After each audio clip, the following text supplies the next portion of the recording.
They called him the Moretti King, and they whispered it like a prayer no one dared say out loud. Elena Whitmore had 30 seconds to live. She knew this the way she knew a flatline, not as a concept, not as a fear, but as a fact arriving in her body before her brain could argue against it. 3 men stood in her mother's kitchen. One held a blade. One held a phone recording everything. The third held her mother by the collar of her hospital gown, the IV line still trailing from the back of her hand, the tape holding it in place starting to peel at the edges. 30 seconds. If this story already has your heart pounding, hit that like button right now, drop your city in the comments so I can see how far this story has traveled, and stay with me until the very end. You will not want to miss what comes next. The night it started, Elena was running on 4 hours of sleep and a gas station coffee that tasted like burnt rubber and regret. 12-hour ER shift at Mercy General, a double code at 3 a.m., a pediatric trauma that she was still carrying somewhere behind her sternum when she finally punched out at 7. She drove home on autopilot, red lights, lane changes, a toll booth she barely registered, and pulled into the parking space outside her mother's apartment building on the south side of Chicago just as the sun started bleeding orange across the rooftops. She was not supposed to be here. She had her own place, a studio 4 miles away with a broken radiator and a landlord who left passive-aggressive notes about the recycling. But her mother, Carol Whitmore, had been sick for 9 months. Ovarian cancer, stage 3, chewing through her body the way rust chews through metal, and Elena had fallen into the habit of stopping by before sleep, checking the pill organizer, making sure the fridge had something in it that wasn't expired. She had a key. She used it. The apartment smelled wrong before she even got through the foyer. Not wrong like something had spoiled. Wrong like adrenaline. Like sweat that came from fear rather than heat. Elena's ER instincts fired before her conscious mind caught up. Something in the air pressure, the stillness, the absence of the small sounds Carol always made. The television murmuring, the kettle ticking as it cooled. She pushed into the kitchen. 3 men, 1 table, her mother in a chair she hadn't walked to herself. Carol Whitmore looked like she'd been sitting there for a while. Her hospital gown, the one Elena had helped her put on 2 days ago after the chemo infusion, was pulled askew at the shoulder. Her hands were folded in her lap, too deliberately, the way hands get when someone has been told to keep them still or else. The IV port on the back of her left hand was still taped in place, the clear tubing dangling, unconnected, like a leash with nothing at the end of it. Her eyes found Elena's across the kitchen and said one thing: run. Elena didn't run. The man with the blade was the youngest of the 3, maybe 22, with a jaw like a cinder block and a scar that split his left eyebrow. He wasn't pointing it at anyone, he was just holding it, resting the flat of it against his thigh, which was somehow worse than if he'd been threatening someone directly. Casual violence was always more terrifying than performed violence. Elena had learned that working the ER, the patients who came in screaming were usually okay. The ones who came in quiet, who sat in triage without making a sound, were the ones you needed to move fast for. The man with the phone was recording. No expression, just documentation. The third man, the oldest, mid-50s, with silver at his temples and a tailored jacket that was entirely wrong for a South Side apartment kitchen, sat across from Carol with his hands laced together on the table. He looked at Elena the way a doctor looks at an X-ray, clinical, assessing. "You're the daughter," he said. Not a question. Elena's hand was still on the door handle.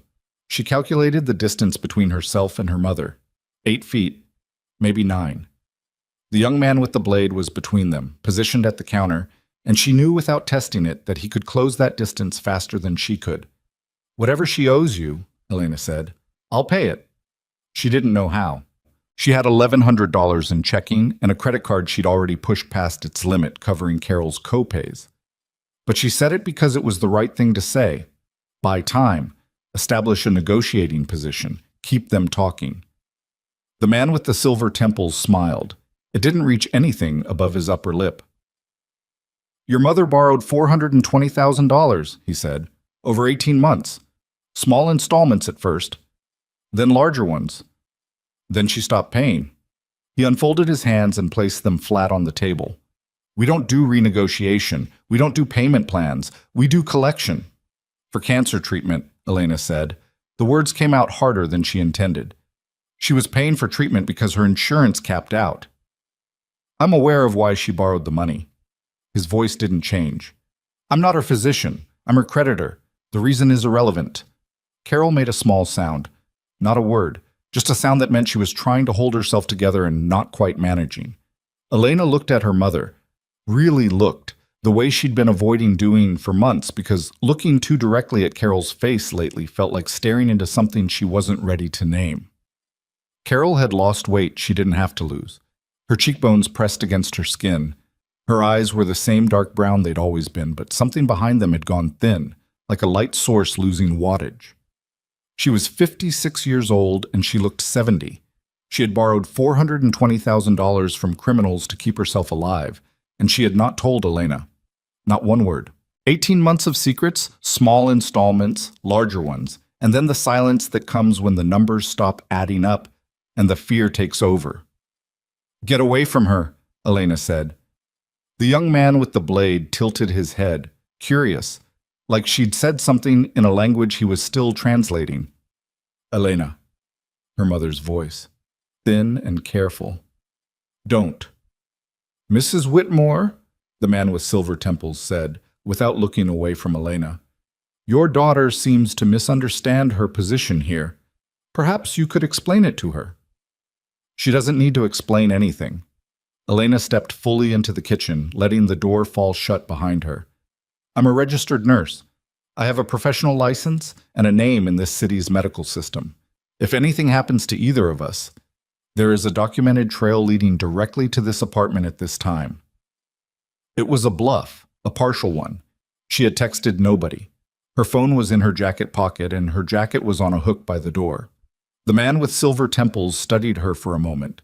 Then he said, Mikhail. The young man peeled himself off the counter. Elena felt her body go very still. The stillness that happened when the conscious mind stepped back and something older and less rational took over. And she was calculating exits, angles, the weight of the cast iron skillet on the stovetop to her left, how quickly she could get between Mikhail and her mother, what it would cost, whether the cost was something she could survive. The sound came from outside before Mikhail took a second step. Not a sound exactly, a pressure change. The kind of thing you feel in your back teeth before you understand what it is. Then headlights cut across the kitchen window. Not one set, multiple sets, a convoy. And then tires on pavement, doors opening in sequence. The specific organized silence of people who move in formation because they've spent years learning how. Mikhail stopped. The man with silver temples turned his head toward the window. For the first time, the clinical assessment in his face cracked. Not much, a millimeter. But Elena had spent years reading vital signs, and she saw it. The involuntary constriction, the jaw that tightened, the very small recalibration of someone who had walked into a situation expecting to be the most dangerous thing in it and was no longer certain. Someone knocked on the apartment door.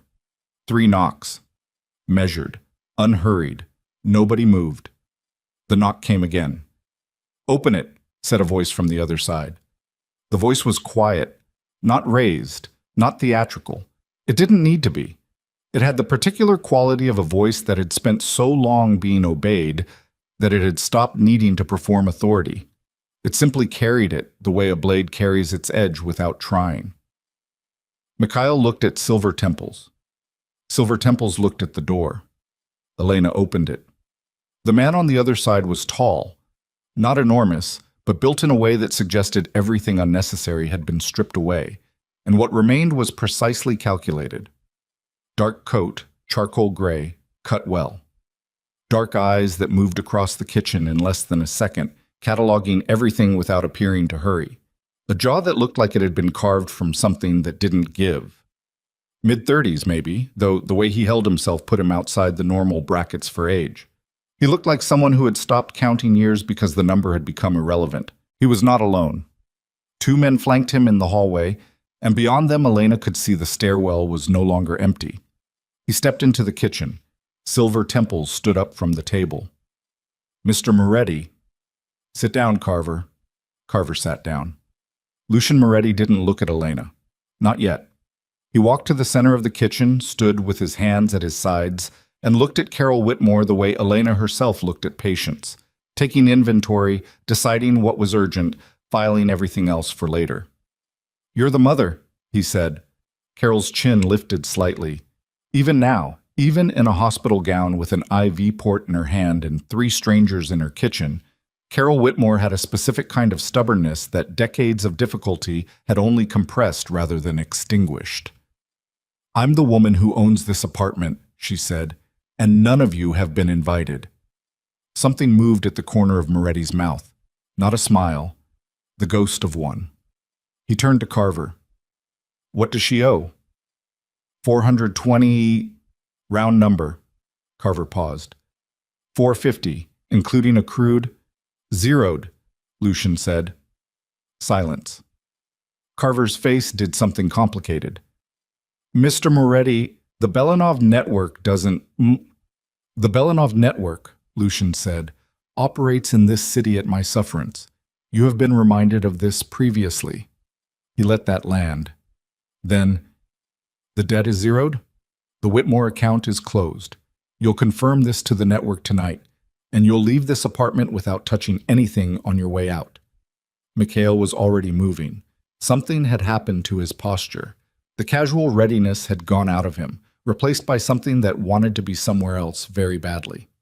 Carver stood more slowly. His eyes moved to Elena, and there was something in them she didn't like. A notation, a filing away, before he straightened his jacket and walked out.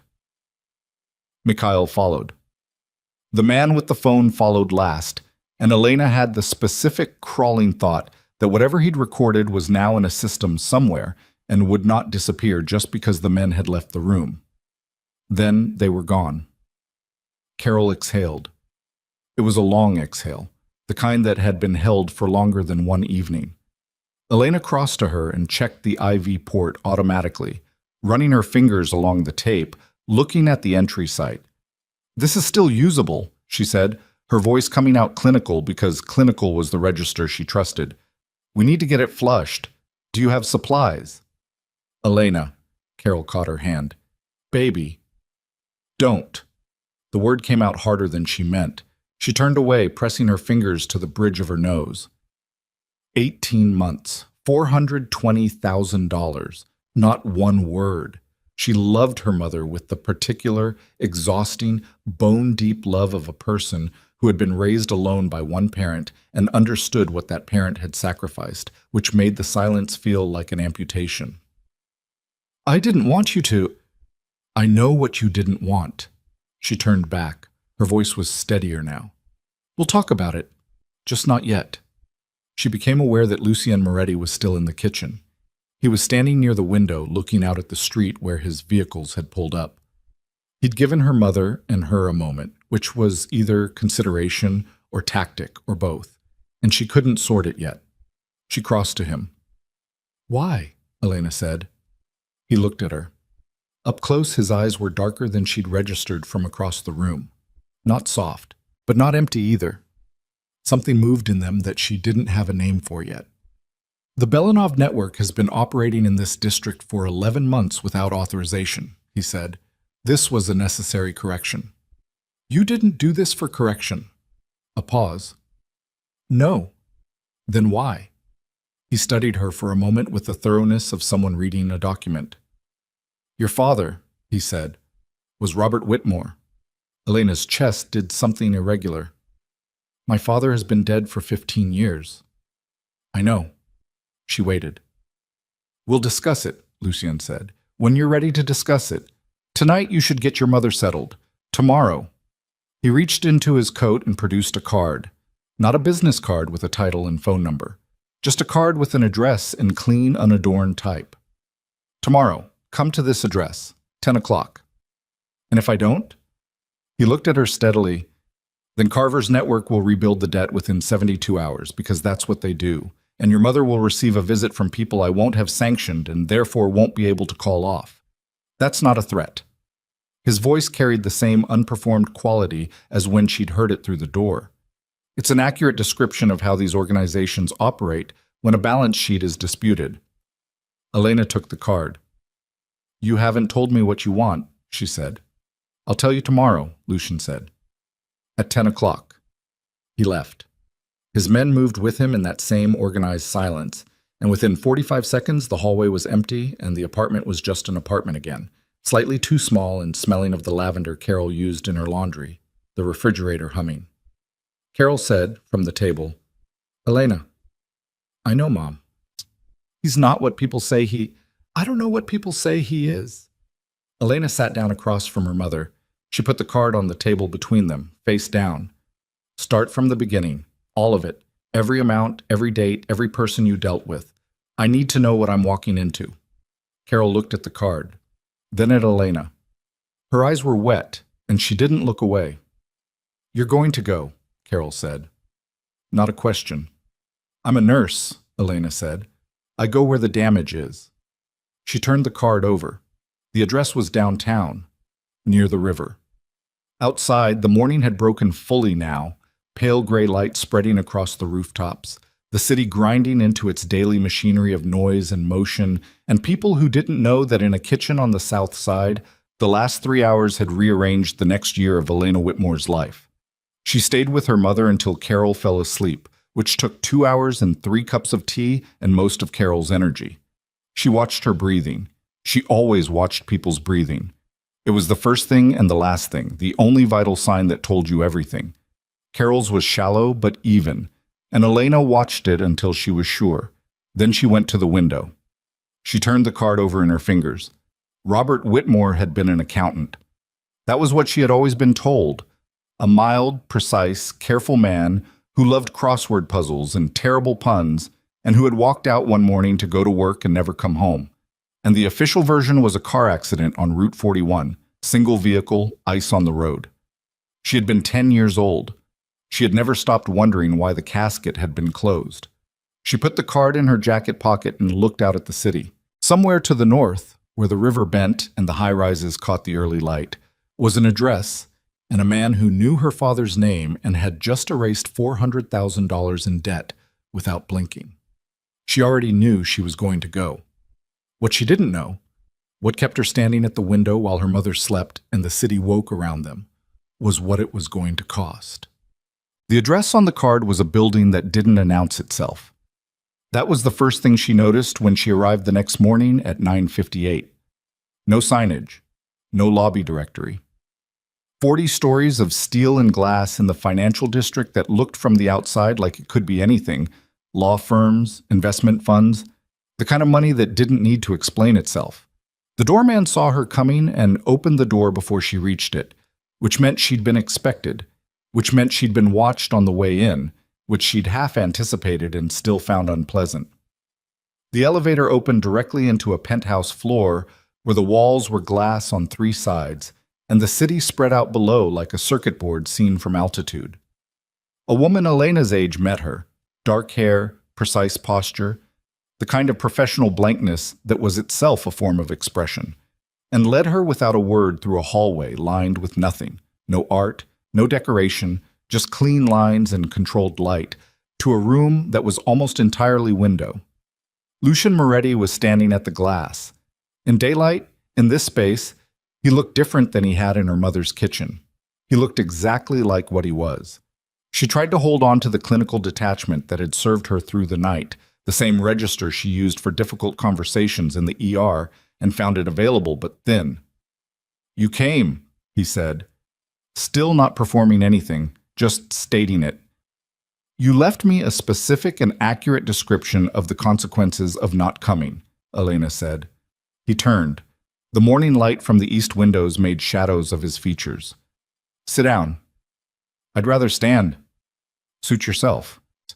He moved to the center of the room, large, sparse, with a single table and 2 chairs and nothing on the table. And he did sit, which shifted the dynamic in a way she hadn't expected. Sitting while she stood. "I want you to understand something before I explain what I'm proposing," he said. "You're not being coerced." "My mother's debt is technically still intact unless I cooperate," Elena said. "That's a fairly common definition of coercion." Her debt is zeroed regardless, he said. That happened last night. The Belanov network received confirmation at 11 p.m. The debt is gone whether you walk out of here in 5 minutes or stay and hear the rest. Elena processed this. Then why am I here? He folded his hands on the table. Because I need a wife. The room felt different for a half-second. Then Elena's brain reclassified and reassembled the sentence, and she said, Excuse me? A legal marriage, 1 year. You would reside in my home, appear at functions, be present at occasions where a spouse is structurally necessary. You would be protected. Your mother would receive legitimate medical care through a private oncology practice that is entirely above board, no strings attached. The cancer treatment she has been receiving, which is currently effective but unstable in its sourcing, it would be stabilized, documented, supported. Elena looked at him. You need a wife for structural reasons. There is a negotiation occurring, he said, between several families whose cooperation is essential to a long-term transition I am engineering within my organization. These families operate according to specific social architectures. A married man who has visibly, publicly chosen a partner communicates something about stability and permanence that my current position does not. It's a signal. You would be a signal. I would be a prop. You would be a well-compensated, protected, medically supported partner in a legal arrangement that lasts 12 months, after which you receive a settlement, a clean exit, and no further obligations. Elena looked out the window. The city was doing what it always did. Moving, grinding, indifferent. 40 stories below, people were going to their jobs and their arguments and their small emergencies, and none of them were standing in a glass room being offered a marriage contract by a man whose name made hardened criminals sit down without being asked. You said my father's name last night, she said. A beat. Robert Whitmore, Lucian said. Yes. You said it like it meant something to you. It does. What? He looked at her steadily. That's a longer conversation. One that's relevant, but one I'd prefer to have once we have a clearer understanding of your position. My position. She turned back to him. Tell me what you know about my father. I will, he said. After. That's not how trust works. No, he agreed. It isn't. But trust takes time, and we don't have the luxury of establishing it conventionally. I'm offering you a structure instead, a contract. Rules you can read, terms you can examine, obligations that are explicit and bounded. He paused. I know what I'm asking. I know what it costs. Elena studied him. She was good at reading people. So it was the most transferable skill from 12 years in emergency medicine, the ability to read past what someone was presenting and see what was actually happening underneath. Lucienne Moretti was contained in a way that suggested practice rather than nature, which meant somewhere under the containment there was something less controlled, and she filed that away. He was not, she thought, lying. She wasn't sure that made it better. I want to see the contract, she said. A physical document, every term, every obligation, every exit clause. He nodded, reached to the side of his chair and produced a document that had clearly been prepared in advance, which told her this meeting had been mapped out long before she'd walked in, which told her things about how he operated. She took it, sat down across from him, choosing now, since it was her choice, and read. It took 40 minutes. She read every page twice. He sat across from her and waited without speaking, without checking his phone, without performing patience. He just waited the way experienced people wait, which is to say without any particular relationship to the time passing. The contract was precise. 1 year, beginning from the date of signing. Residency in the Moretti estate in the Lincoln Park neighborhood. Public appearances as required with minimum notice of 48 hours. No disclosure of the contract's nature or terms to third parties. Her mother's medical arrangement was appendixed and detailed with a specific named physician and an independent trust that would fund the care regardless of the marriage's status. She read that clause 3 times. The exit clause was clause 22. Clean departure at the 12-month mark, no extensions without mutual written consent, a financial settlement specified in an amount that made her stop reading for a moment and restart. She looked up. This is a large number, she said, pointing to clause 22's settlement figure. You'll earn it, he said. Not boastful, not salesman-like, just matter-of-fact, and the matter-of-factness of it made the hair on her arms rise slightly because it suggested he knew things about the next 12 months that she didn't. She put the document on the table. "I need 48 hours, she said. "You have 24, he said. "I'm sorry, the timeline is constrained." She nodded, stood, picked up the contract.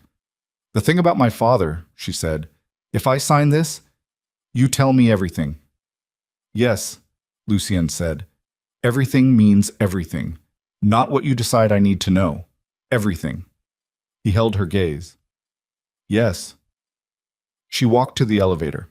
At the threshold, she stopped, not turning around. "If anything happens to my mother while I'm deciding," she said, "we're done before we start." "Nothing will happen to your mother," he said. "She was under my protection from the moment I pulled up outside her building last night." Elena stepped into the elevator. The doors closed.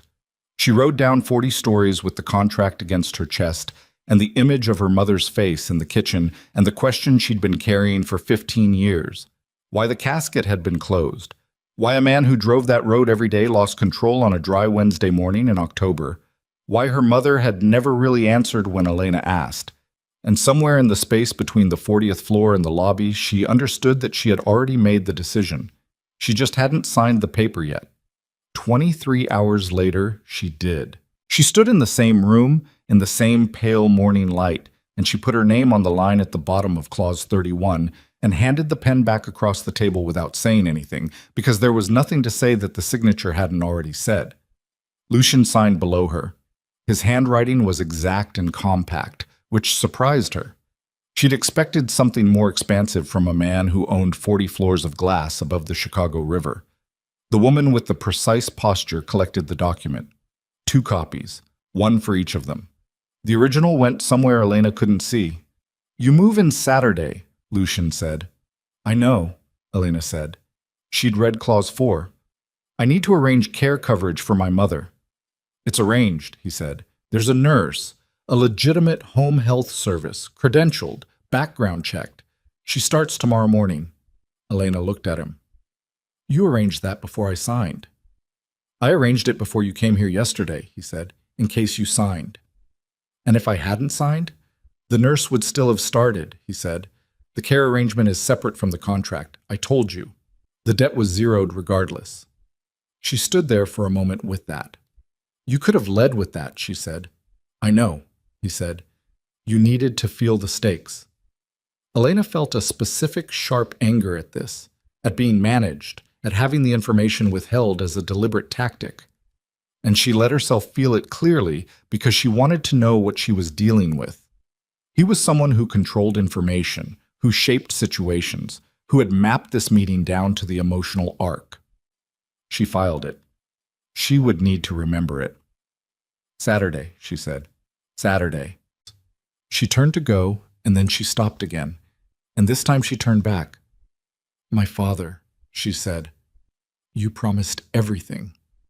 "I know what I promised," Lucien said. There was something in his face she still didn't have a name for, not quite heavy, not quite reluctant, but carrying something. "When you're settled, when you understand enough about what you've walked into to make sense of what I tell you. A week, maybe 2. Elena held his gaze for 3 seconds. Then she left. She didn't look down at the city this time. She looked forward, at the elevator doors, at the hallway, at the exit. She was good at forward. It was backward she'd never been able to figure out. The 15 years of backward that started with a closed casket on a dry October morning. Maybe now she was going to find out why. Saturday came the way hard things come. Too fast and then all at once. Elena packed 2 bags. She left most of her things in the studio. Something in her resisted packing everything, like a part of her brain was maintaining the option of return even though she knew she'd signed it away for 12 months. The car that arrived for her was black and large and had tinted windows. The driver didn't speak. She sat in the back with her 2 bags and watched Chicago move past the glass. Her Chicago, the South Side and the highway and the neighborhood she'd driven through for years. Until it became the North Side, became Lincoln Park, became a tree-lined street where the houses had iron gates and the setbacks from the road were long enough to matter. The Moretti estate was not what she'd imagined. She'd imagined something that announced itself, all columns and architecture, a building that wanted you to know what it was. It was quieter than that, larger than it looked from the gate.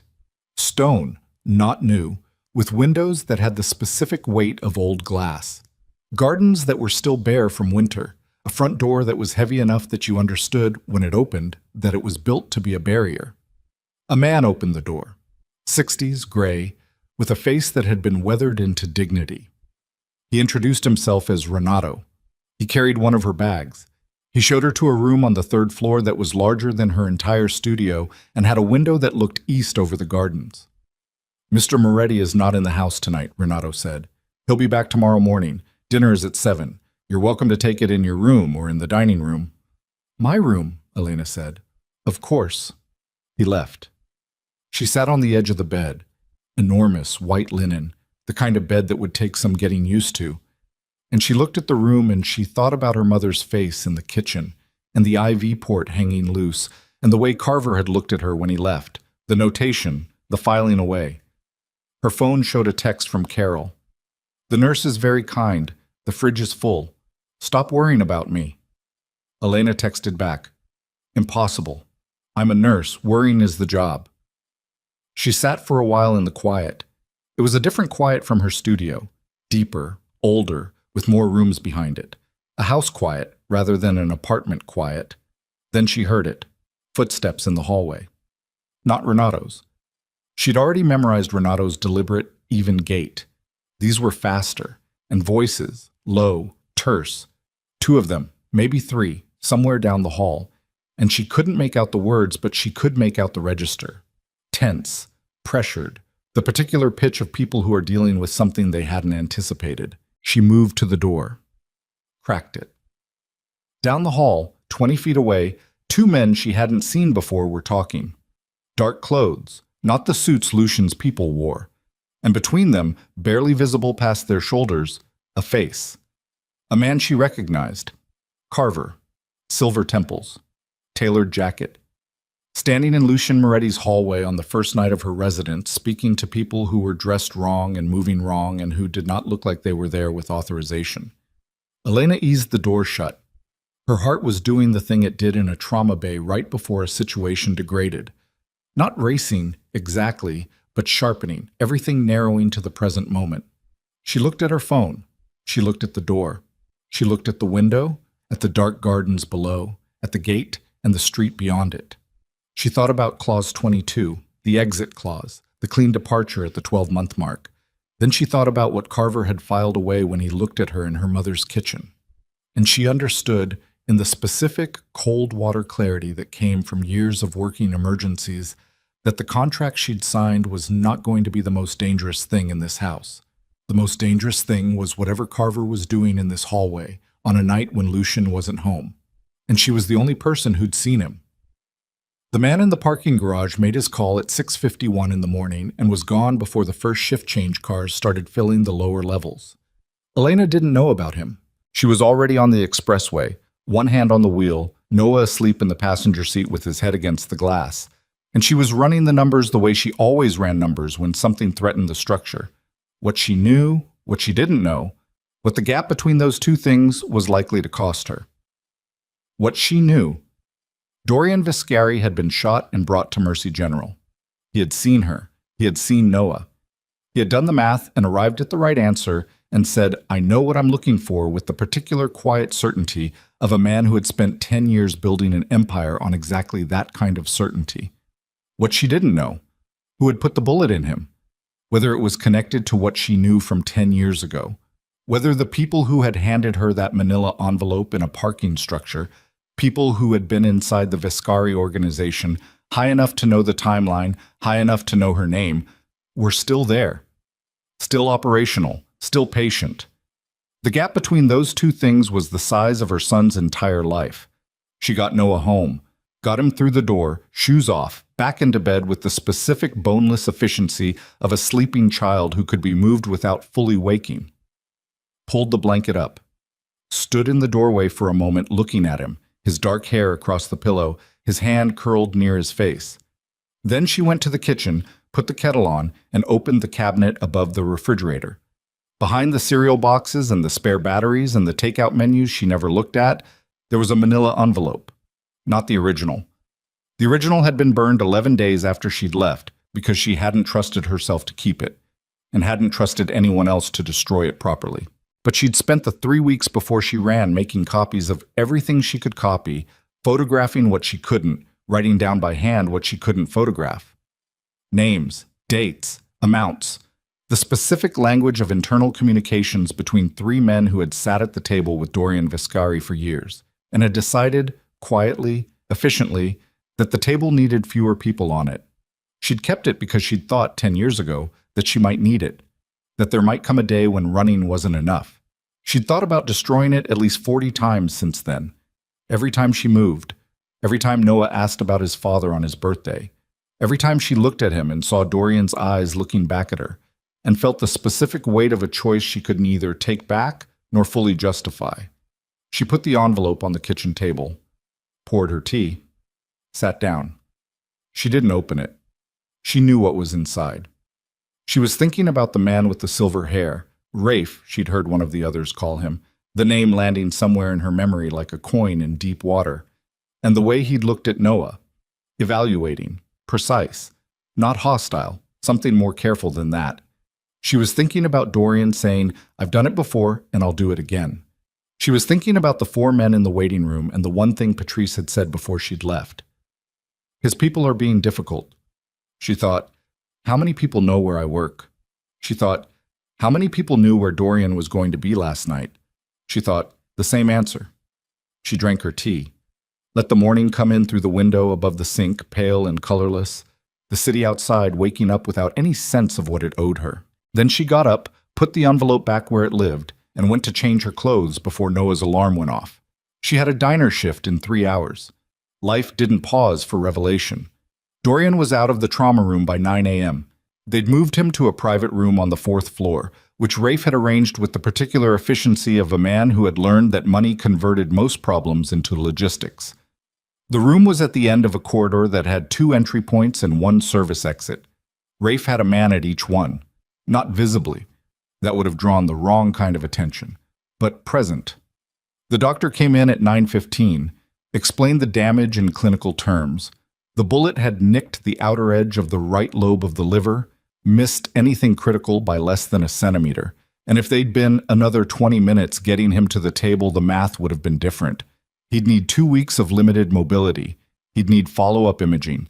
He'd need to take this seriously. Dorian listened to all of it with the focused patience of a man who was already thinking about something else. When the doctor left, Rafe closed the door.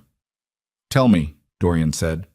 Rafe sat down in the chair beside the bed, the same chair he'd sat in at 6 in the morning, and opened the folder he'd been building since he'd sent that text 4 hours ago. He had people, not many, but the right kind, the kind who understood that thoroughness was a form of loyalty, and 4 hours was enough time when you knew where to look. The shooter was from the Caloran network, not Caloran himself, one of the outer contractors they've used twice in the last 18 months. He's in the wind. The vehicle was stolen from a long-term lot near the airport, plates from a different state, wiped clean before abandonment. He paused. That's professional. That's not Caloran's usual work. Caloran doesn't hire that clean, Dorian said. No, which means someone hired through him or used his network as a blind.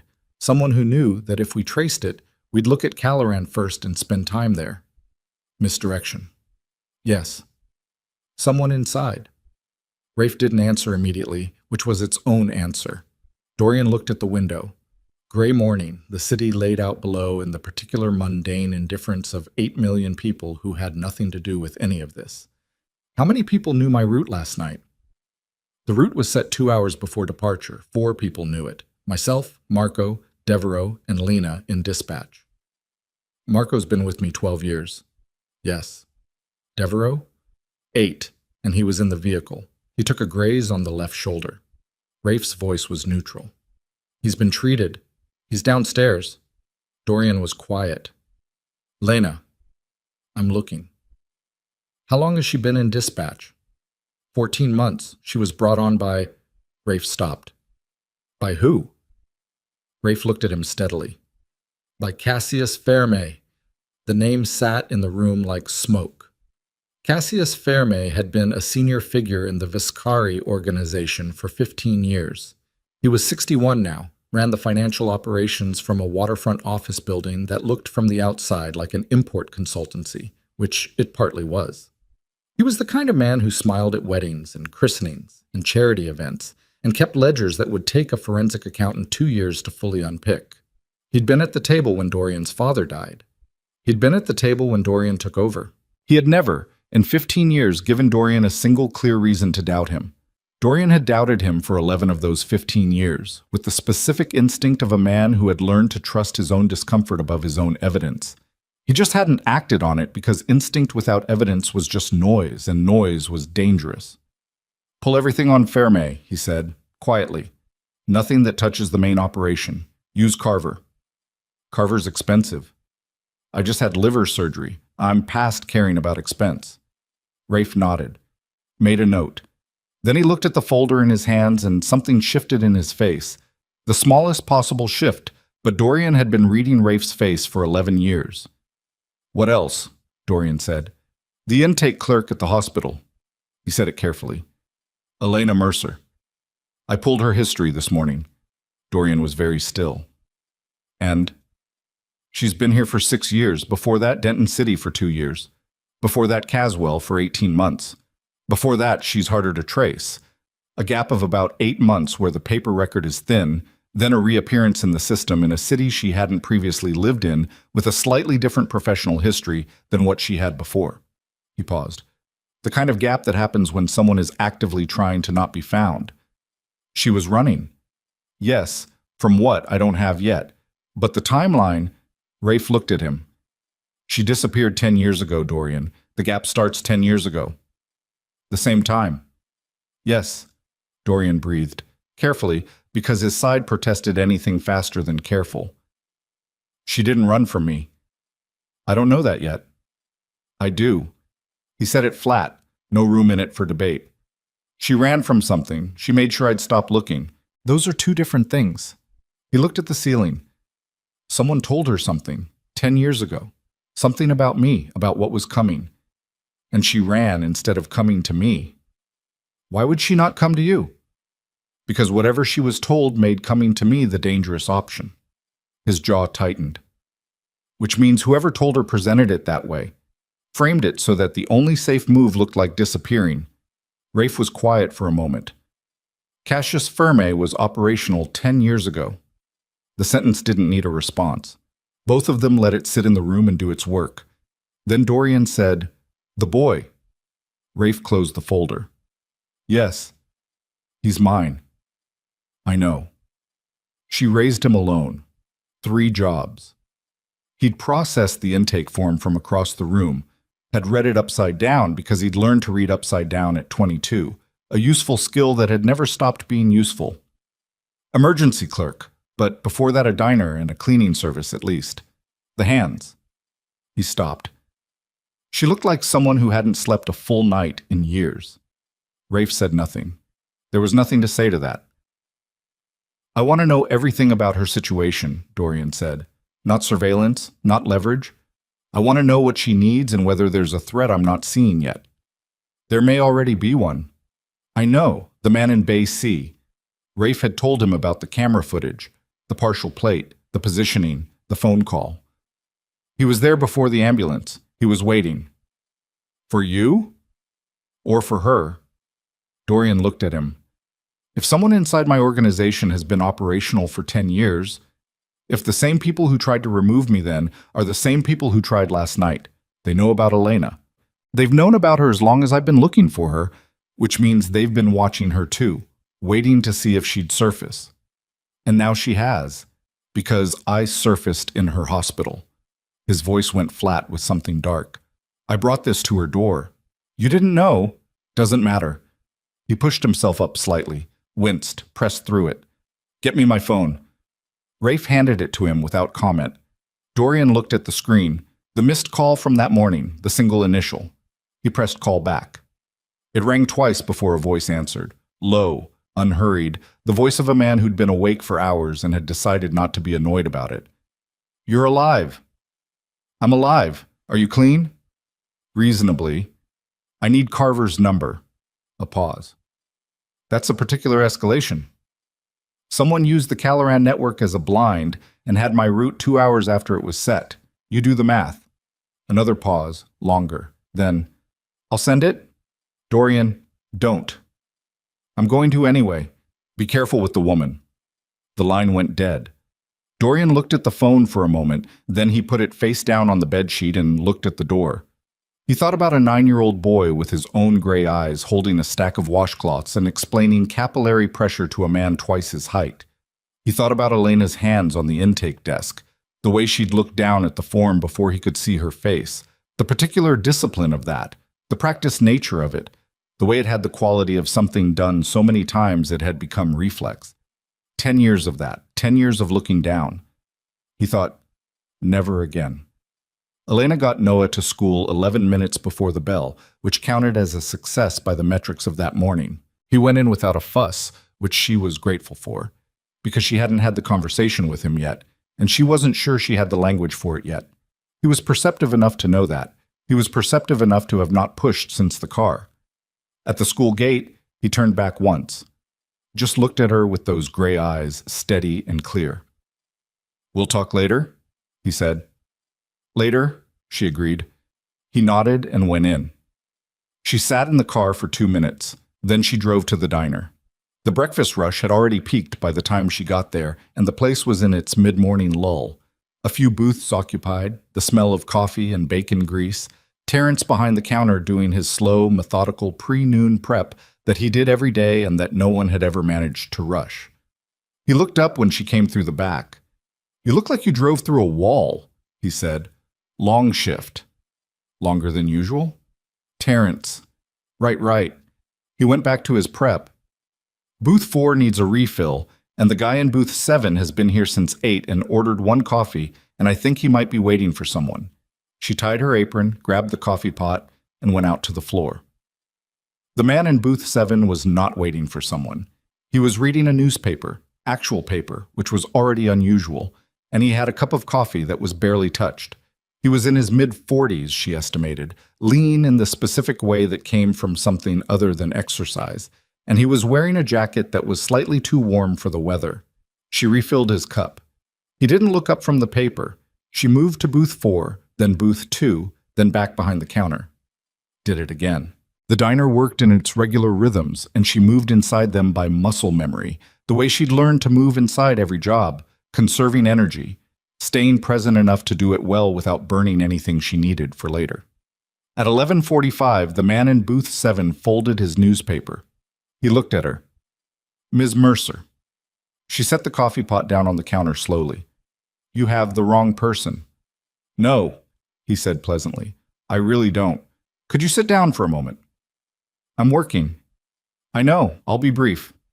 He didn't look threatening. That was the thing. He had the specific inoffensiveness of someone who had cultivated it professionally.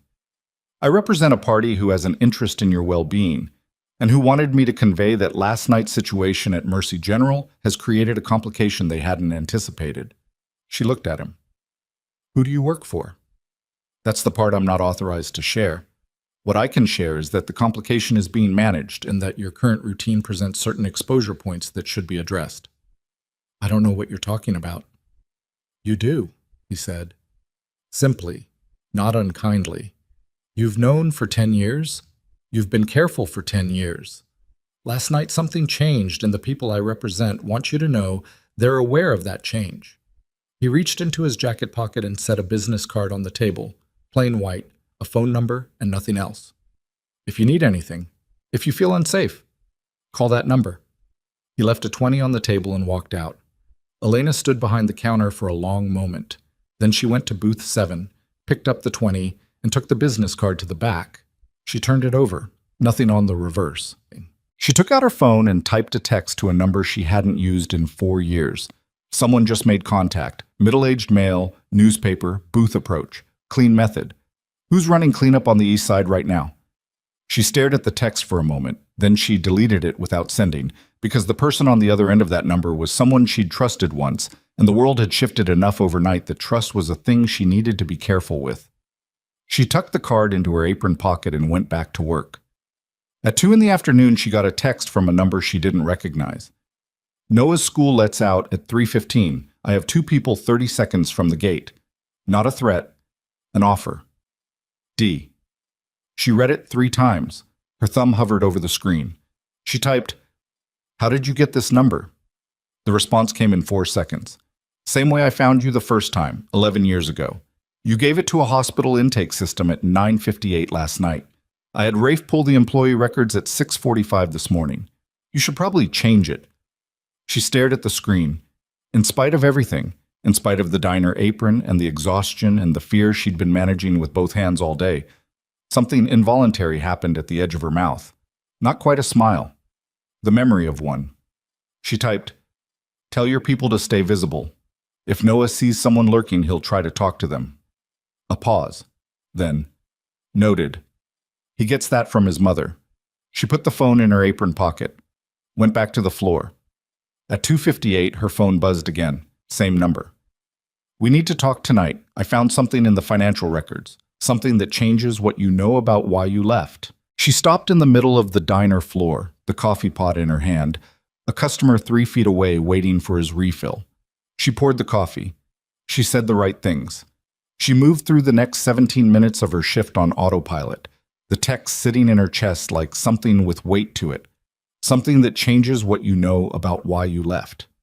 She'd left because of a document, because a man had shown her a timeline and names and proof of a conspiracy and told her that the only way Dorian Viscari survived it was if she disappeared from his life completely. Because she was the leverage, she was the soft point, she was the thing they would use against him when the time came. She'd believed it. She'd believed it because the document was real. She'd verified what she could, cross-referenced the names, checked the dates against events she knew. It had been real. But she had never asked one question. She'd been too scared, too young, too in love, and too desperate to ask the one question that mattered most. Who gave you the document? At 3:45, after she'd picked Noah up from school and driven home and gotten him started on his homework, her phone rang. The unknown number. She answered it. "There were 3 names on the internal communication you were shown," Dorian said without preamble. "The conspiracy, the timeline. Yes, 2 of them are dead. 1 is still active. His name is—" She heard it, the name, and the floor did something strange under her feet, something that required her to sit down on the kitchen chair with more weight than she intended. Because the name Dorian said was not one of the 3 names on the document she'd been shown 10 years ago. It was the name of the man who had shown it to her. "He wasn't supposed to be on that document," she said. Her voice came out quieter than she intended. "He gave it to me. He was the one who warned me." "I know," Dorian said. "He was also the one who ordered the hit. He used the conspiracy to remove you. 2 birds. 1 document." A pause. "Elena, the conspiracy in that document was real, but the person who showed it to you wasn't saving you. He was finishing the job." She sat with that for a moment. 10 years. 10 years of a decision she'd made based on information from a man who had manufactured the need for her to make it. She thought about Noah asking every birthday. She thought about the exhaustion, the 3 jobs, the envelope above the refrigerator. She thought about being 24 years old and alone and pregnant and terrified in a city she didn't know, believing she'd done the only thing that could be done. "Elena," his voice, quiet, the same weight she'd heard in it at 6 in the morning. "Are you there?" "I'm here," she said. "I need you to bring me whatever you kept from that time, whatever you have, because Cassius Fairmay has been building something for 10 years, and last night was not his first attempt, and I don't think he's finished." Cassius Fairmay, the name from Rafe's morning report, the name she now had a new reason to know. "He knows about Noah," she said. "Yes. He's known, probably from the beginning. He would have had people watching for you, waiting." His voice was controlled. The jaw thing, she thought. The jaw thing was happening on the other end of the line, she could tell from the way the words came out. "He didn't move on you before because you were more useful as a potential lever, a contingency. If I ever got too close to him, if I ever started to unravel what he'd built, he'd use us. Yes. She looked at the kitchen table, the kettle, the ordinary surface of a life she'd built one careful layer at a time. I have copies, she said, of everything I verified 10 years ago. I kept them. A pause. Something in the silence that she couldn't fully name. Then, how long have you been carrying that? Since the beginning. Another pause. When he spoke again, his voice was different. Not softer, exactly. Something more precise than soft. I'm being discharged tomorrow morning, against medical advice because I don't have the patience for 2 weeks of limited mobility. I need you to bring what you have to... The kitchen window exploded inward. Not glass. The window was intact. It was the frame that blew, the blind snapping sideways, and Elena was on her feet and moving before she'd consciously processed the sound, moving toward the hallway, toward Noah's room, her shoulder catching the door frame and her phone clattering to the floor. Noah! He was in the doorway of his room, homework in hand, eyes wide, already moving toward her because whatever she looked like had told him what he needed to know. She grabbed his arm, moved him to the interior wall. Her phone was on the kitchen floor. She could hear Dorian's voice from it, sharp, clipped, saying her name. A second sound from outside. Not a window this time. The door buzzer. 3 short bursts. The pattern that her neighbor Mrs. Farida used when something was wrong. Elena looked at Noah. He looked back at her. 9 years old, her dark hair, his father's gray eyes, and the expression on his face was not fear. It was the particular focused calm of a child who had inherited something from both parents and was discovering in this moment what it was made of. What do we do? He said. She looked at the door, at the kitchen where her phone was, at her son.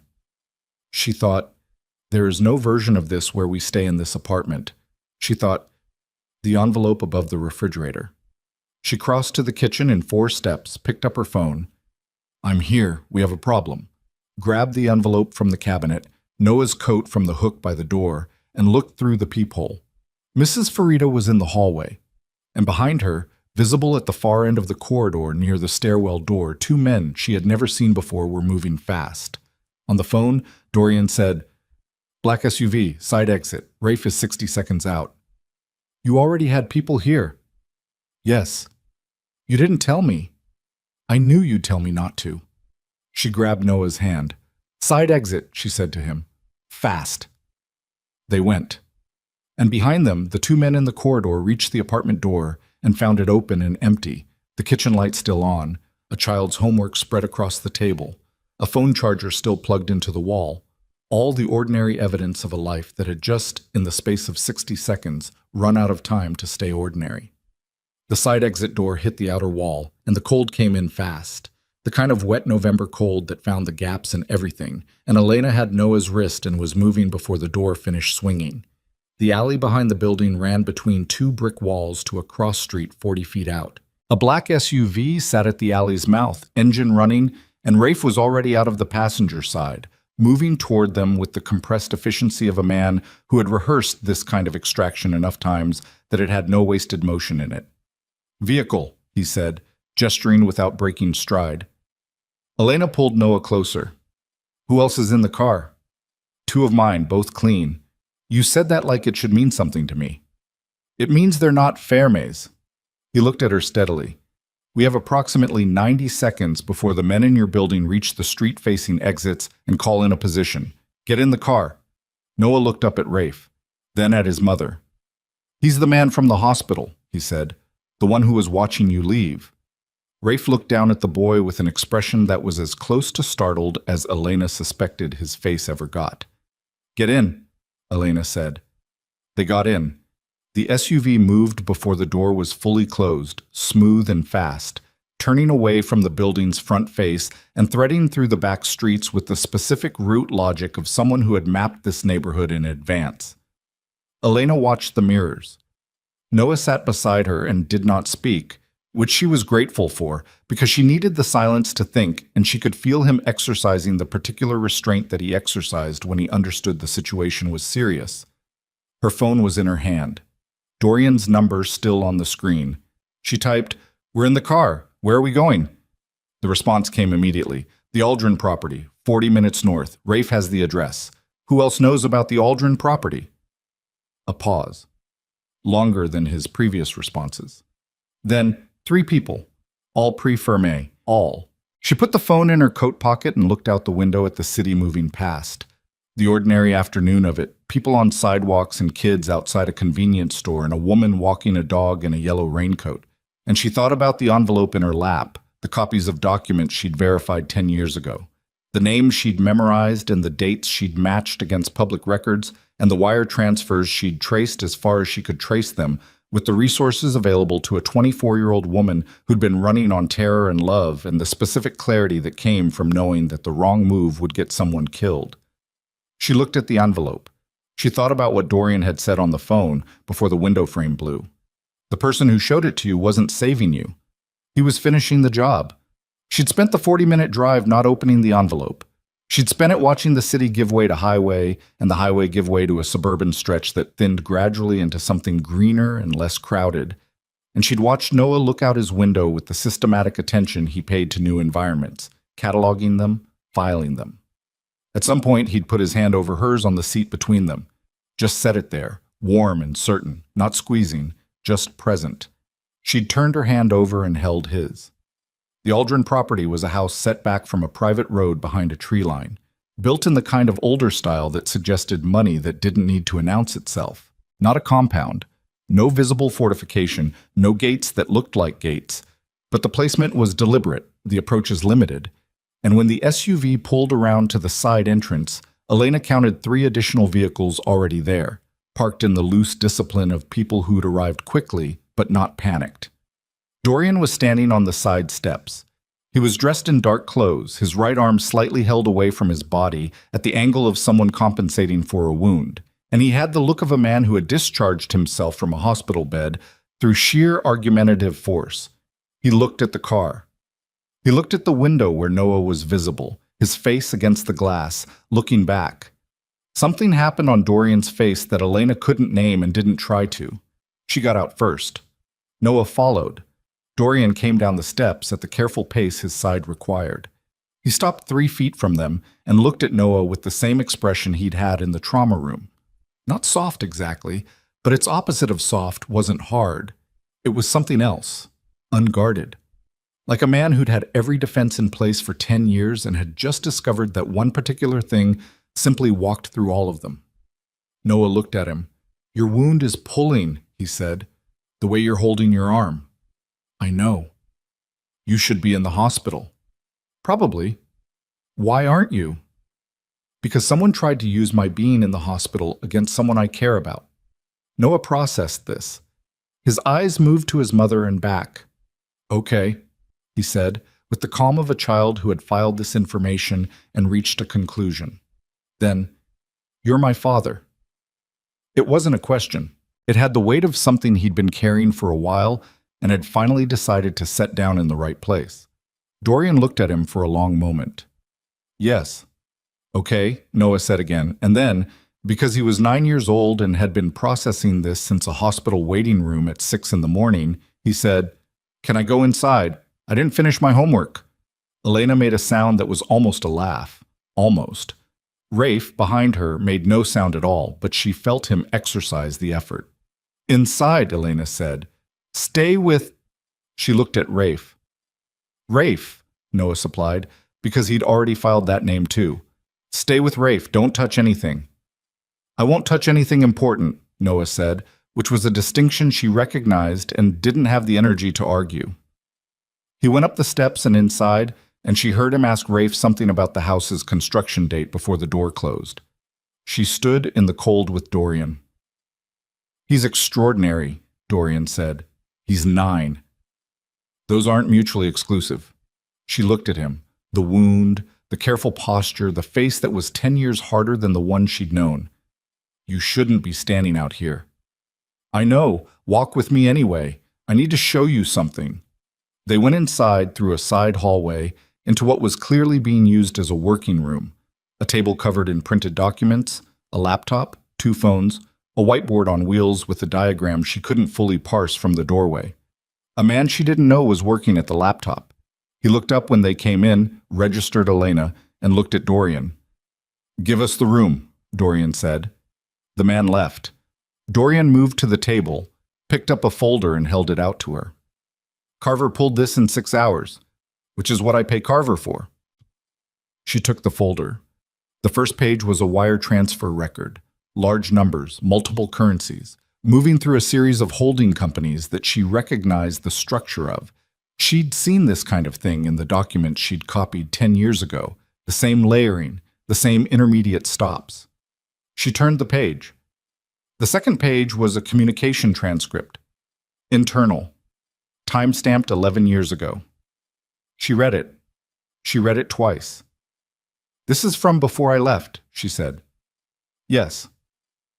"This is—" She stopped, read a specific passage again. "This is Ferme authorizing a payment to—" She looked up. "To Marcus Vale." "Yes."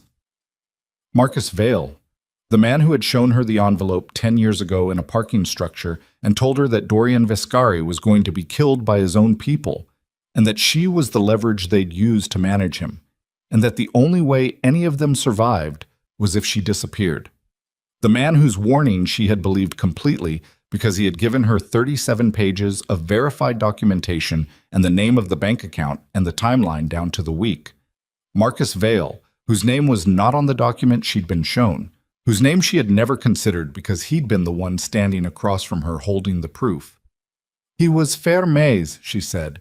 "He was Ferme's from before I took over from my father, a plant. 11 years of patience." Dorian's voice had the flatness of controlled fury, the sound of something very large being kept at a specific temperature. "He identified you as a vulnerability. Ferme decided you were too close to me, that if the eventual move against me was going to work, you needed to be removed from the board first. Not killed. That would have triggered something uncontrollable. Just gone. Completely gone. In a way that I'd read as betrayal and close every door on." She was very still.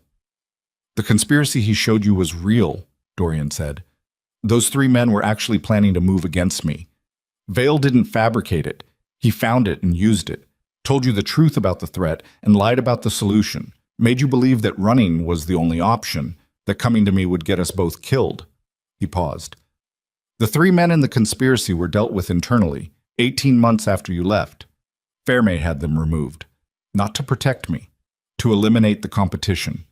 He was always planning to make his own move. He just needed the board cleared first." She set the folder down on the table. She put both hands flat on the surface and looked at them. Her hands. The hands that had emptied 37 trash cans yesterday and written fraction explanations for a 9-year-old the night before and gripped a steering wheel in an alley 40 minutes ago. "He used the truth to tell me a lie," she said. "Yes, and I ran. You were 24 years old, and you'd been handed 37 pages of documentation by someone you had no reason to distrust." His voice shifted, not softer, but less compressed, like something releasing a fraction of the pressure. "Elena, you made the only decision you thought you could make. I left you." The words came out plain, stripped of everything. "I left you, and I raised your son alone for 9 years, and the entire basis for that decision was manipulation. Flat, final. By a man who is still operational and who tried to have me killed last night and who sent 2 people to your apartment this afternoon." He looked at her.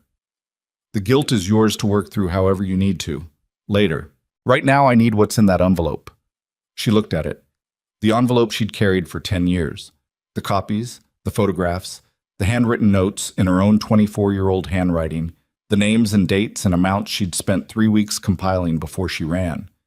She picked it up and put it on the table in front of him. He looked at it for a moment, then at her. "Thank you," he said. Quiet. The 2 words doing more work than 2 words usually had to. She nodded and looked away. He opened the envelope. They spent 2 hours at that table. Elena and Dorian and a man named Carver, who came back in at Dorian's request, 50s, rumpled, the specific dishevelment of someone whose mind was always running faster than his attention to appearance, And together they laid out what Elena had kept against what Carver had pulled in 6 hours and what Dorian's own records contained. The picture that emerged was not what Elena had expected. It was larger. It had more layers. It had been running not for 10 years, but for 15, from before Dorian's father died, from before Dorian took over. A long, patient architecture of financial misdirection, shell companies, leverage accumulated on politicians and judges and law enforcement figures, a criminal organization's infrastructure slowly being hollowed out and rebuilt around a different center of gravity without the man at the top ever seeing it happen because the man doing it had been trusted at the table for 15 years. He controls the Eastern Port contracts, Carver said, tapping a column of figures. All of them, through 4 intermediaries. The money that goes through those contracts, he ran a number, is enough to fund an independent operation. He doesn't need Vescari resources anymore. He's been running parallel for at least 3 years. Then why the hit last night?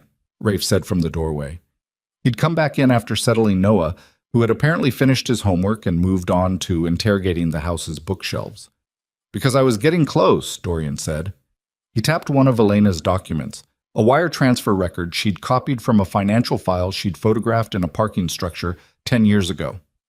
This account, I had an audit running on it 6 weeks ago, routine. But if Fairmay has anyone in my financial team, he does, Carver said. I found her this afternoon, junior analyst, brought on 2 years ago. She's been flagging audit activity to an outside number. The room went still. Dorian looked at Carver. Name? Daria Penn. Dorian looked at Rafe. Rafe was already on his phone. Elena watched this exchange, the economy of it, the practiced efficiency of men who had been running this machinery together for years, and thought about how little any of this looked like what people thought it looked like from the outside. It looked like a business with a very specific kind of HR problem. It looked like project management for catastrophe. Her phone buzzed. Unknown number. She looked at it. Not Dorian's number. Different. She almost didn't answer. She answered. Miss Mercer. A voice she didn't recognize. Male, older, the particular unhurried cadence of someone who believed they had more time than the person they were calling. I hope you're somewhere comfortable. I understand the afternoon's been eventful. She looked up. Dorian was already watching her. He'd seen her face change. Who is this? She said. Someone who would like very much to resolve this situation without further escalation. I think you and I have a mutual interest in that. I don't know who you are. You know my associate Marcus Vale. She went cold. Not the cold of the alley. Something deeper. Yes? Then you understand the scope of what we're discussing. Miss Mercer, I'm going to be direct with you because I think you're someone who responds better to directness than to theater. A pause. Your son is very bright. The homework he left on the kitchen table had already corrected 2 errors in the fraction problems, in red pen, with the corrected working shown. That's impressive for a 9-year-old. She stopped breathing. Dorian was across the table in 3 steps, his hand out for the phone. She held up one finger. Wait. What do you want? She said. A conversation. In person. Just you, in 2 hours. He gave an address. If you bring Vescari or any of his people, the conversation becomes something else. If you don't come, the conversation becomes something else. Another pause. I'm not threatening the boy, Miss Mercer. I want to be clear about that. I'm simply demonstrating that we've been paying attention. We've been paying attention for a very long time. The line went dead. She lowered the phone. Dorian's hand closed around her wrist. Not hard, just present. Talk. She told him. All of it, word for word, the way she'd trained herself to repeat things accurately from the intake desk, where getting a name or a number wrong had consequences. When she finished, the room was very quiet. Dorian's jaw was doing the thing. His hand was still on her wrist. You're not going, he said. He said, I heard what he said. You're not going alone to an address provided by the man who has been trying to destroy my organization for 15 years and who sent 2 armed men to your apartment 3 hours ago. He said he's not threatening Noah. He also said Marcus Vale is his associate. Marcus Vale spent 11 years lying to both of us. I don't put weight on what this man says. She looked at him. If I don't go, if you go alone, you're a hostage by the time you clear the door. His voice was controlled and absolute. That's not a risk I'm taking. It's not your risk to take. Elena. His hand tightened slightly on her wrist. Not to restrain, to hold. I have missed 9 years. 9 years of him, of you, of whatever this was supposed to be. I am not... He stopped. Started again. I am not watching you walk into Cassius Ferme's hands because he made a phone call designed to make you feel like you have to. She held his gaze. Then what do we do? He looked at Carver. The address. Carver had already pulled it up. He read it out. Dorian looked at Rafe. Something passed between them, the shorthand of 11 years. It's the waterfront, Rafe said. The old Marchetti facility. Ferme owns it through a subsidiary. He's been using it for storage. He paused. It's also the cleanest site in the city for a controlled conversation that doesn't leave a record. Or a controlled disappearance, Carver said without inflection. Elena felt the shape of it. The address wasn't a meeting place. It was a location Ferme controlled entirely, chosen to communicate that control, to demonstrate that he could name her son's homework corrections and give her 2 hours and still hold all the geometry. She thought about the envelope on the table, the 15 years of architecture Carver had laid out, the junior analyst named Daria Penn who had been flagging audits for 2 years. She thought about something else. She picked up the folder Dorian had shown her when they'd first sat down, turned to the 3rd page, which she hadn't fully read during the initial review. A different kind of record. Not wire transfers, not communications. Property holdings. She found what she was looking for. The Eastern Port contracts, she said to Carver. The intermediaries. What's the last company in the chain before it hits Ferme's private account? Carver checked his notes. A company called Ardent Maritime Holdings. And who is the registered officer of Ardent Maritime Holdings? Carver checked again. Longer this time. Then his expression changed. Not much, but enough. Marcus Vale. She set the folder down. Vale isn't just Ferme's associate, she said. He's a co-owner of the revenue structure. He's been drawing from those contracts, which means... She looked at Dorian. Which means that if Ferme goes down, Vale goes down too. They're financially joined. Dorian was looking at her with an expression she remembered. The specific attention he paid when someone said something that shifted the geometry of a problem. Which means Vale has as much stake in tonight as Ferme does, Rafe said from the doorway. Which means tonight isn't a conversation, Elena said. It's a consolidation. The room processed that. Into the silence, from somewhere deeper in the house, came the sound of Noah's voice, clear and completely unbothered, asking Rafe's man whether the bookshelf in the hall was organized by publication date or alphabetically, because it appeared to be neither, and that seemed like a missed opportunity. Elena felt the specific pain of loving someone so completely that it was indistinguishable from fear. She looked at Dorian. I'm not going alone, she said. But I'm going. Elena. I have something Ferme doesn't know I have. I spent 10 years building it. Every copy I made, every photograph, every account number I wrote down by hand. She tapped the envelope. This isn't everything. This is what I kept here. The rest is stored, offline, partitioned, in 3 locations with 3 different people who have instructions to release it to specific journalists and federal contacts if I fail to check in on a schedule. She watched his face. I built a dead man switch, Dorian. A year after I ran, when I realized running wasn't going to be permanent, I built it, and I've been maintaining it for 9 years. The silence was different now. You've had the capability to destroy Ferme's operation for 9 years, Dorian said slowly. I've had the capability to create a significant federal problem for a financial structure that I didn't fully understand. Now, she looked at Carver's notes at the shape they'd assembled in 2 hours. Now I understand it. Now it's not just a problem. It's a complete exposure. Dorian looked at her for a long time. You built a weapon and kept it quiet for 9 years. I built insurance, she said, in case running stopped being enough. And you didn't use it. I didn't want to use it. Using it meant this. She gestured at the room, at him, at all of it. It meant surfacing. It meant Noah being visible. She paused. But Ferme moved first. The choice is already made. Dorian was quiet for a moment, then he looked at Rafe. New plan, he said. Rafe straightened. She goes to the meeting, Dorian said. Not alone. Not with visible coverage. If Ferme sees my people, he'll burn the site and we lose the opportunity.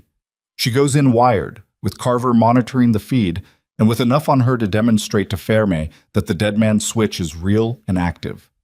He looked at Elena. You go in, you show him what you have, and you tell him that the release schedule has already been activated, that the only way to stop it is an agreement, a public one, that can't be quietly removed. And if he doesn't agree? He will, Dorian said, because the only alternative is that everything he's built for 15 years hits a federal database in the morning and he spends the rest of his life in a cell. A pause. And because I'll be in the building. You said no visible, not visible, present. He looked at her steadily. I'm not sending you into that building without me in it. That's not negotiable. She held his gaze, thought about arguing, thought about 9 years of doing everything alone and where it had gotten her. Okay, she said. He nodded, looked at Carver. How fast can you get a working wire on her? 20 minutes. Do it. He looked at Rafe. The building layout. I'll have it in 10. The room moved. People moved through it, efficient and directed. And Elena stood at the table and looked at the assembled evidence of 15 years of someone else's long patience and thought about what it meant that she had quietly, without fanfare, been building her own. Then she thought about Noah in the hall asking about alphabetical organization, and she walked to the door and looked out at him. Sitting cross-legged on the floor with a book in his lap, Rafe's man sitting in a chair 3 feet away with the resigned look of a person who had just been talked into a conversation about deep-sea bioluminescence. Noah looked up. Hey, he said. Hey. She leaned in the doorway. You okay? He considered this with the seriousness it deserved. I think so. A pause. Mom, is this going to be over soon? She thought about the waterfront building, the 2 hours on the clock, the wire Carver was going to put on her in 20 minutes. Yes, she said. I think so. And then we can go home? She looked at him, at his face, the mix of both of them in it, the steadiness that was his own. We'll figure out what home looks like going forward, she said. But yes, then we can go home. He nodded, looked back at his book, then without looking up, he seems like someone who's been alone for a long time. She was quiet. Like you, Noah said, but different. She stayed in the doorway for another moment. Then she went back to the room where the men were moving fast and the clock was running, and the weight of 15 years of someone else's architecture was about to be answered with 9 years of her own. At 7:44 in the evening, Rafe got a text from a number that had been dormant for 2 years. A number belonging to a man inside the Ferme organization who had been turned 18 months ago and kept quiet against exactly this kind of moment. The text said, Ferme knows about the dead man's switch. He's known for 6 months. He has a countermeasure. Don't send her in. Rafe read it, looked up. Across the room, Elena was already wearing the wire, Carver running a test signal, Dorian beside her checking the adhesion of the transmitter with the careful hands of a man who was about to let someone he had just found walk back toward danger. Rafe looked at the text, looked at the room.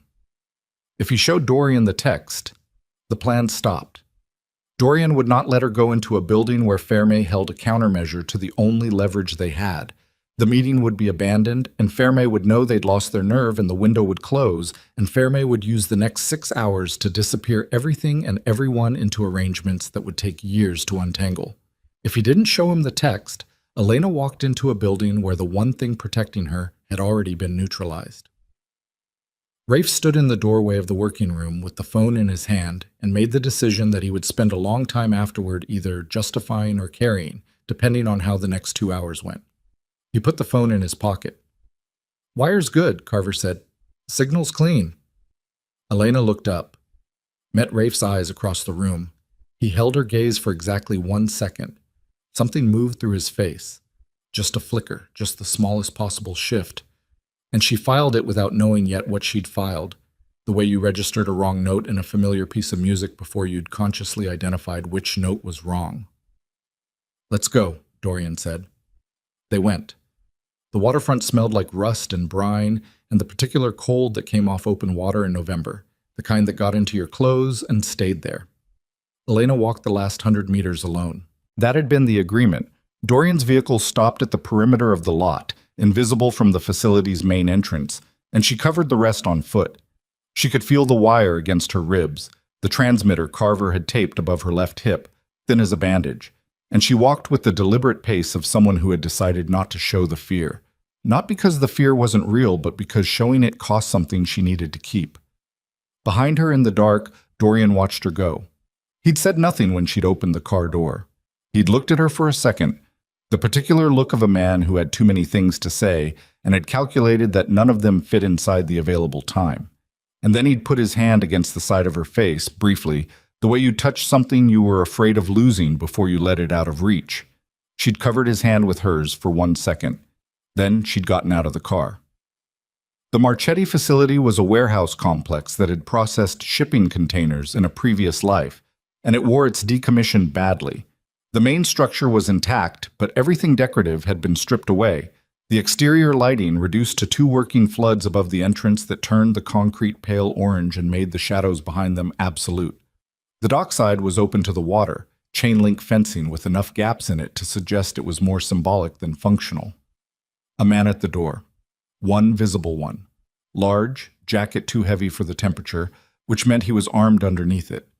He looked at her and stepped aside without speaking, which meant she'd been described and expected, which meant Ferme had been watching the car for longer than the final 100 meters. She filed that and went inside. The interior was large and mostly empty. Whatever Rafe's intelligence had said about storage, the usable floor had been cleared or had never been used as described. Overhead fluorescents, half of them out, the working ones giving the space a clinical flicker. The smell of concrete and standing water from somewhere below the floor. Cassius Ferme was at the far end, standing at a folding table with papers on it, dressed like a man who'd come from an office meeting. Jacket, tie, the whole performance. He was 61, and looked it in the way that men who'd spent decades under controlled stress looked it, the face showing the years without surrendering to them. Silver hair, neat. The posture of someone who had never found it necessary to physically intimidate anyone himself, because he'd always had other people for that. 2 men flanked him. Left and right, evenly spaced, the placement too precise to be casual. Beside Ferme, standing slightly behind his right shoulder, was Marcus Vale. Elena stopped walking when she saw him. Vale was 63. She hadn't seen him in 10 years. He'd aged less than she'd expected. The same compact build, the same watchful stillness. He was looking at her with an expression she couldn't immediately categorize. Not guilt, not defiance, something more complicated than either. "Miss Mercer," Ferme said. "Thank you for coming." She looked at Vale for another second, then at Ferme. "You said just you." "I said come alone. I didn't specify who would be here." He gestured toward a chair that had been placed in the center of the cleared floor. Not at the table, Matt. In the middle of the room. A deliberate choice, the choreography of someone who wanted her framed a specific way. "Please." She didn't sit. "Let's do this standing." He studied her. "As you like." He picked up a paper from the table. "I'm going to be direct, as I said on the phone.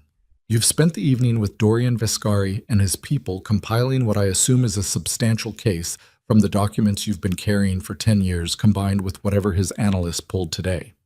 He set the paper down.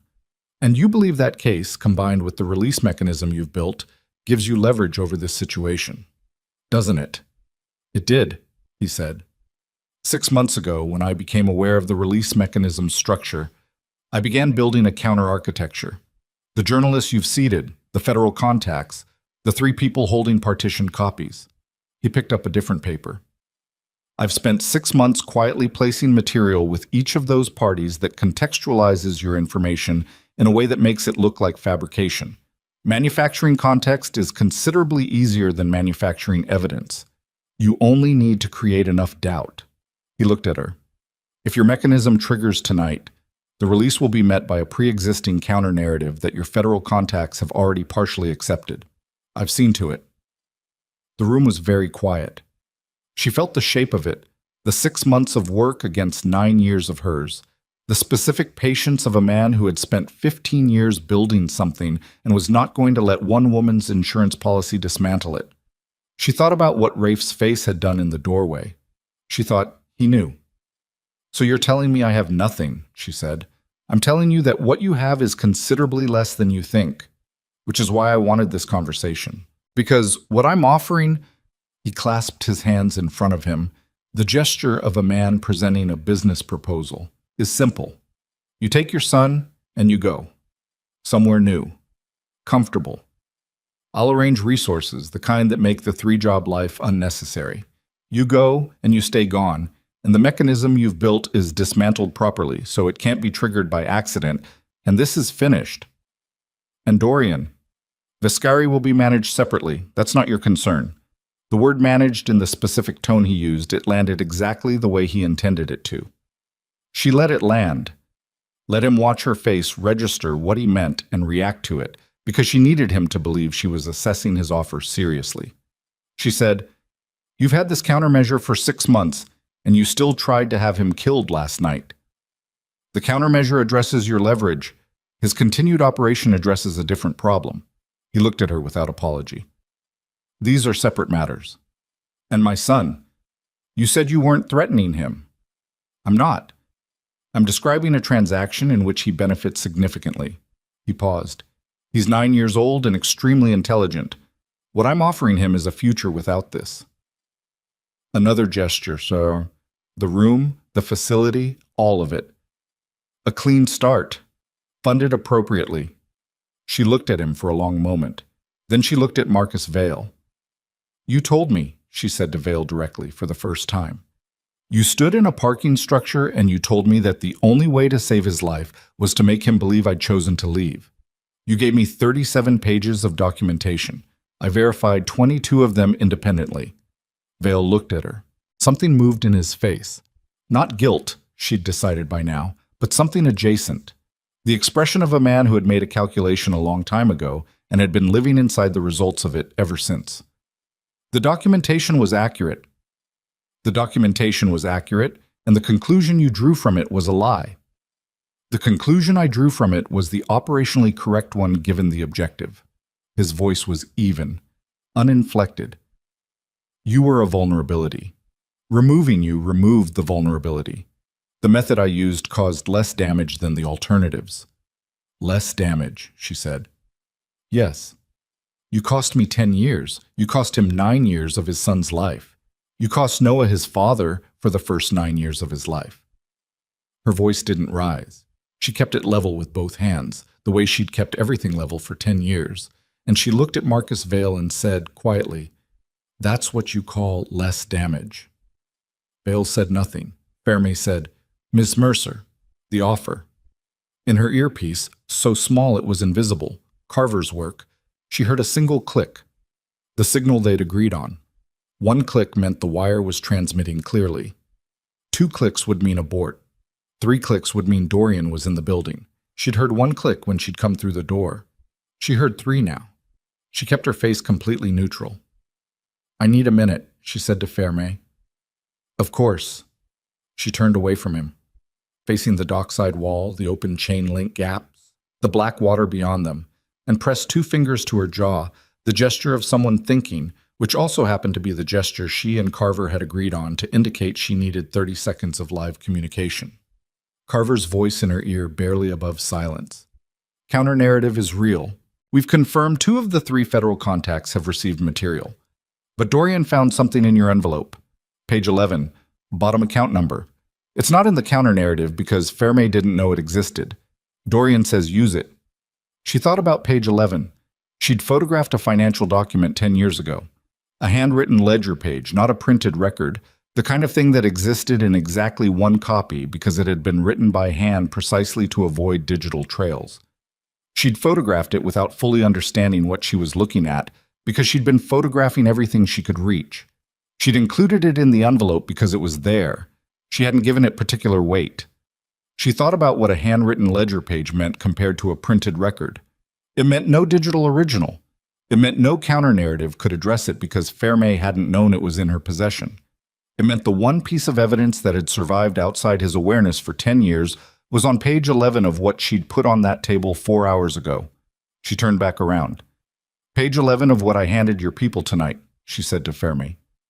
The handwritten ledger. Account ending in 7741. Something happened on Ferme's face. Small, almost nothing. But she'd spent 10 years reading faces across an intake desk at 3 in the morning, reading people at their worst, reading the difference between pain and fear, and the specific expression of someone who had just been told something they hadn't expected to hear. She saw it. That account predates your formal operation by 4 years, she said, which means it predates your legitimate business front by 4 years, which means whatever moved through it in those 4 years moved through it when you had no legal explanation for where it came from. She kept her voice even. That ledger is handwritten. It is not in any digital system. It was not included in any of the documentation you've been building a counter-narrative against because you didn't know it existed. She looked at him. It does exist. We have it. And it is not part of the release mechanism you've been working against for 6 months. It is a separate thing entirely. The room held. Ferme looked at Marcus Vale. Vale's face had gone careful in a way it hadn't been before. The account 7741, Vale said slowly, was closed. The account was closed. The ledger wasn't destroyed. Someone put it in a filing cabinet in an office building, and someone else photographed it 10 years ago and put the photograph in an envelope and kept the envelope above her refrigerator for 9 years. Elena held Ferme's gaze. Your counter-narrative addresses everything you knew about. It doesn't address what you didn't know about, and what you didn't know about is enough. Ferme was quiet for 4 seconds. She counted them. Then he said, Take her. The 2 men flanking him moved simultaneously. She'd known this was a possibility. She and Dorian had discussed it. If the conversation went wrong, if Ferme decided the ledger made the transaction impossible, she'd known it was possible. Knowing it and having it happen were different things. The man from the left was faster. He was on her in 3 strides, and his hand closed on her left arm above the elbow with the practiced grip of someone who'd done this before. Not violent exactly, just final. And she didn't pull away because pulling would make it worse, and she needed her next 4 seconds free.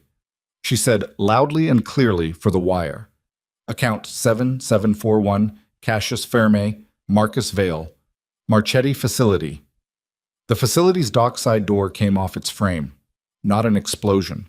A physical impact, someone hitting it from the outside with enough force and enough mass that the corroded hinge assembly simply gave way. The door went down and the cold came in, and Dorian Vescari came through the opening with 2 men behind him, and the expression on his face was not rage. It was something colder and more precise than rage. The look of a man who had calculated every acceptable outcome and had arrived at a number. The man holding Elena's arm let go, not from fear, from the operational instinct of someone reassessing a situation. He stepped back. Her arm was numb from the grip. Ferme hadn't moved.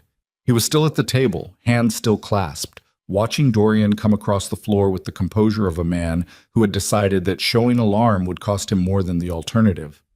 Cassius, Dorian said. Dorian. Even, almost welcoming. You look terrible. You were in surgery this morning. Yesterday morning. I've been busy. So I see. Ferme's eyes moved to Elena, then back. This changes the parameters of the conversation, but not its essential structure. You came with 3 people. I have, he glanced toward the door she'd come through, considerably more than that in this building.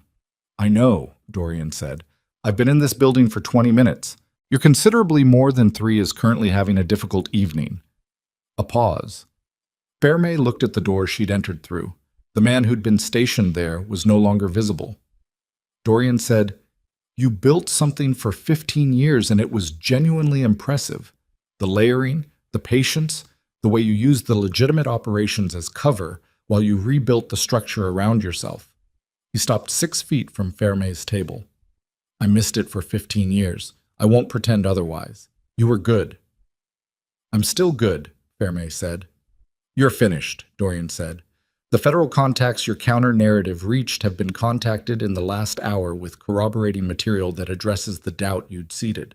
Carver is thorough, more thorough than whoever you used. He glanced at Vale. The ledger gives us the foundation that makes everything else load-bearing. It's already been transmitted to 3 separate federal intake systems. It's out of our hands now. There's nothing you can do tonight that changes what happens tomorrow morning. Ferme was quiet. Something crossed his face, not the small flicker from before. Something larger. The expression of a man who had run the numbers and arrived at a result he didn't like. He looked at Marcus Vale, and Marcus Vale took a gun from inside his jacket and pointed it at Dorian. Elena moved without thinking. 2 steps, and her body between Vale's line and Dorian's hand on her shoulder, pulling her sideways simultaneously, both of them moving in the same direction so they collided instead of creating cover, both of them stumbling.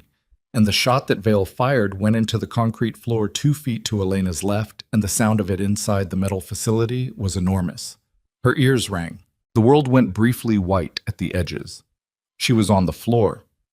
Dorian was beside her, his hand on her arm, and she could see his face. The wound in his side had pulled, she could tell from the set of his jaw, and he was bleeding through the shirt, the dark spreading.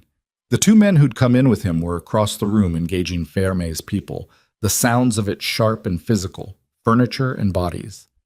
Vale was still standing. He was looking at the gun in his hand with an expression she had never expected to see on his face. The expression of a man who had just done something that had not been in the original calculation. He looked at Ferme. Ferme was moving toward the dockside opening, walking, not running. The composure still intact, the jacket still neat, moving with the particular unhurried purpose of a man who had an exit and intended to use it. Vale looked at Elena. She was on the floor with her hand pressed to Dorian's side, feeling the wet warmth of reopened wound through her fingers.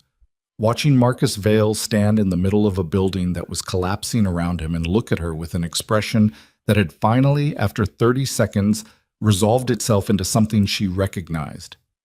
Guilt. Actual guilt. The real version, not the adjacent thing. "The car outside," Vale said. "On the dockside. That's his exit." She stared at him. "The car outside," he said again, louder. "If he gets to it," Dorian said from the floor beside her, his voice strained but functional. "Rafe."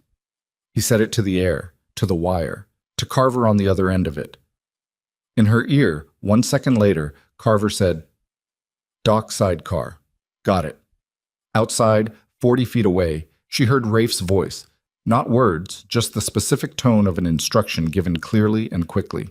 Then she heard a car engine turn over and immediately stop, followed by the sound of doors. Ferme's voice from outside. "Get your hands!" And then nothing more. The building went quiet by degrees, the way fights went quiet when they were finished. Not all at once, but in sections, the sound stopping from one side and then another until only the water and the wind were left. Dorian was breathing through his nose, controlled. She could feel the effort of it under her hand. "You're bleeding," she said. "I know." A pause. "Are you hurt?" "No." She pressed harder on the wound. "Dorian, I'm fine." "You're not fine, you—" "Elena." He covered her hand with his, pressed it down, looked at her with the gray eyes that their son had inherited exactly, steady and deep and holding something in them that 10 years hadn't touched. "I'm fine. We're fine." A breath. "It's done." She looked at him, at his face, at the blood on her hand and his. She thought, it's not done. There was still Ferme in custody and federal systems receiving transmitted material, and the morning that would arrive with its own particular weight of consequence. There was still Noah at the Aldrin property, asking Rafe's man about bookshelves. There was still a conversation she and Dorian had not yet had, the full version, the one that 9 years and 1 evening of emergency had not yet provided the space for. But she looked at him and she thought, this part, this particular shape of terror. Maybe this part is done.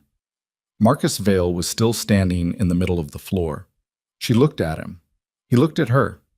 He was still holding the gun, pointed at nothing now, just held, the way a man holds something when he's trying to decide what to do with it. "Why did you tell me about the dock car?" she said. He was quiet for a moment. "Because I've been doing this for 11 years, he said. "And some things you can justify and some things you can't." He set the gun on the ground, stood up straight. "I can't justify the boy." She stared at him. 9 years, he said. That wasn't in the operational calculation. That was... He stopped. That was a consequence I didn't account for. It was a child, she said. Flat. No heat. Just the plain fact of it. Yes.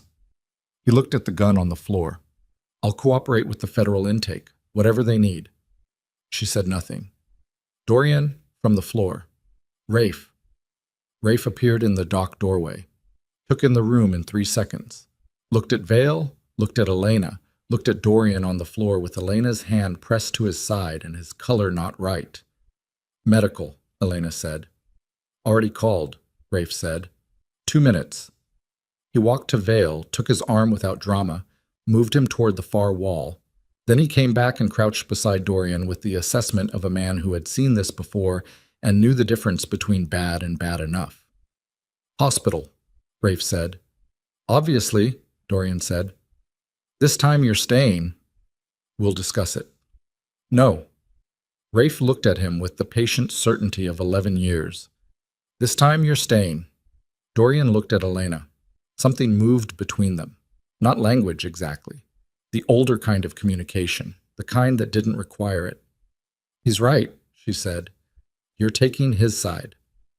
I'm taking the side of the person who isn't currently bleeding on a warehouse floor. She pressed her hand more firmly against his wound. Don't move. Didn't move.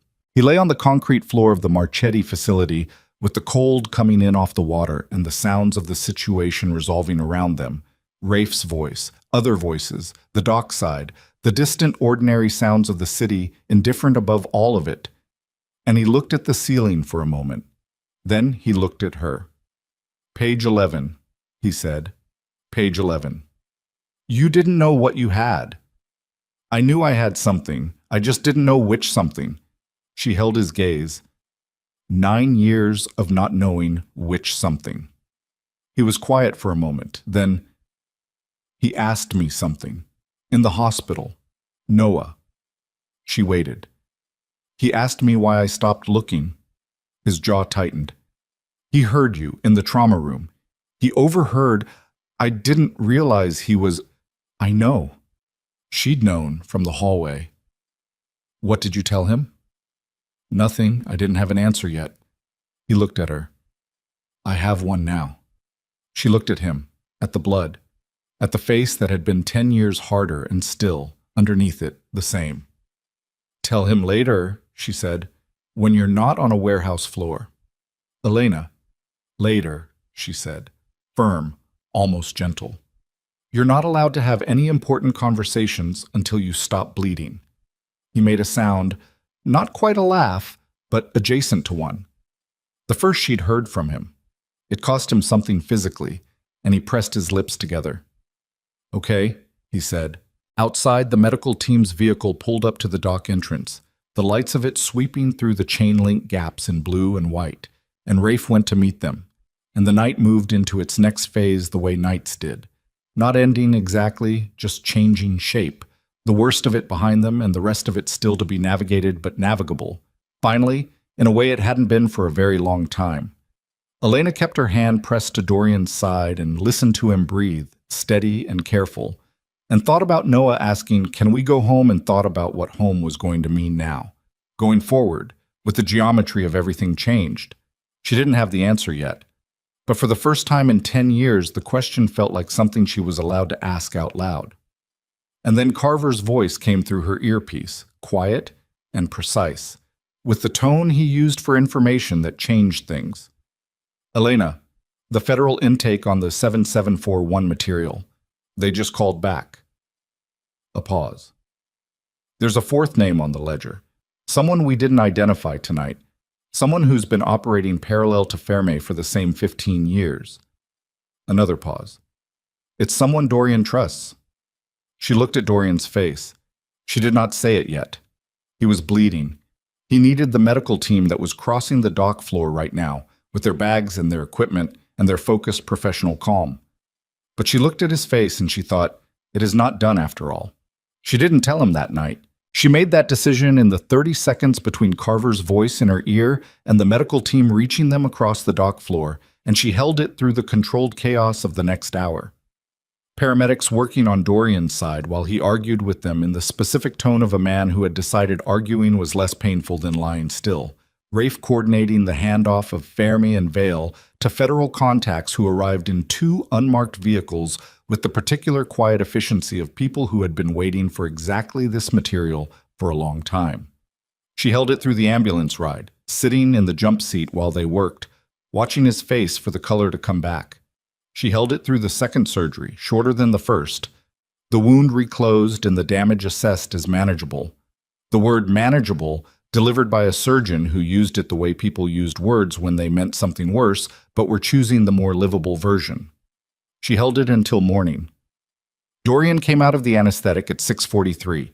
She knew the exact time because she was at the intake desk. Not working, just sitting in a chair they'd brought to the side of it, her coat still on, the wire Carver had put on her still taped above her hip because she hadn't had a moment to take it off.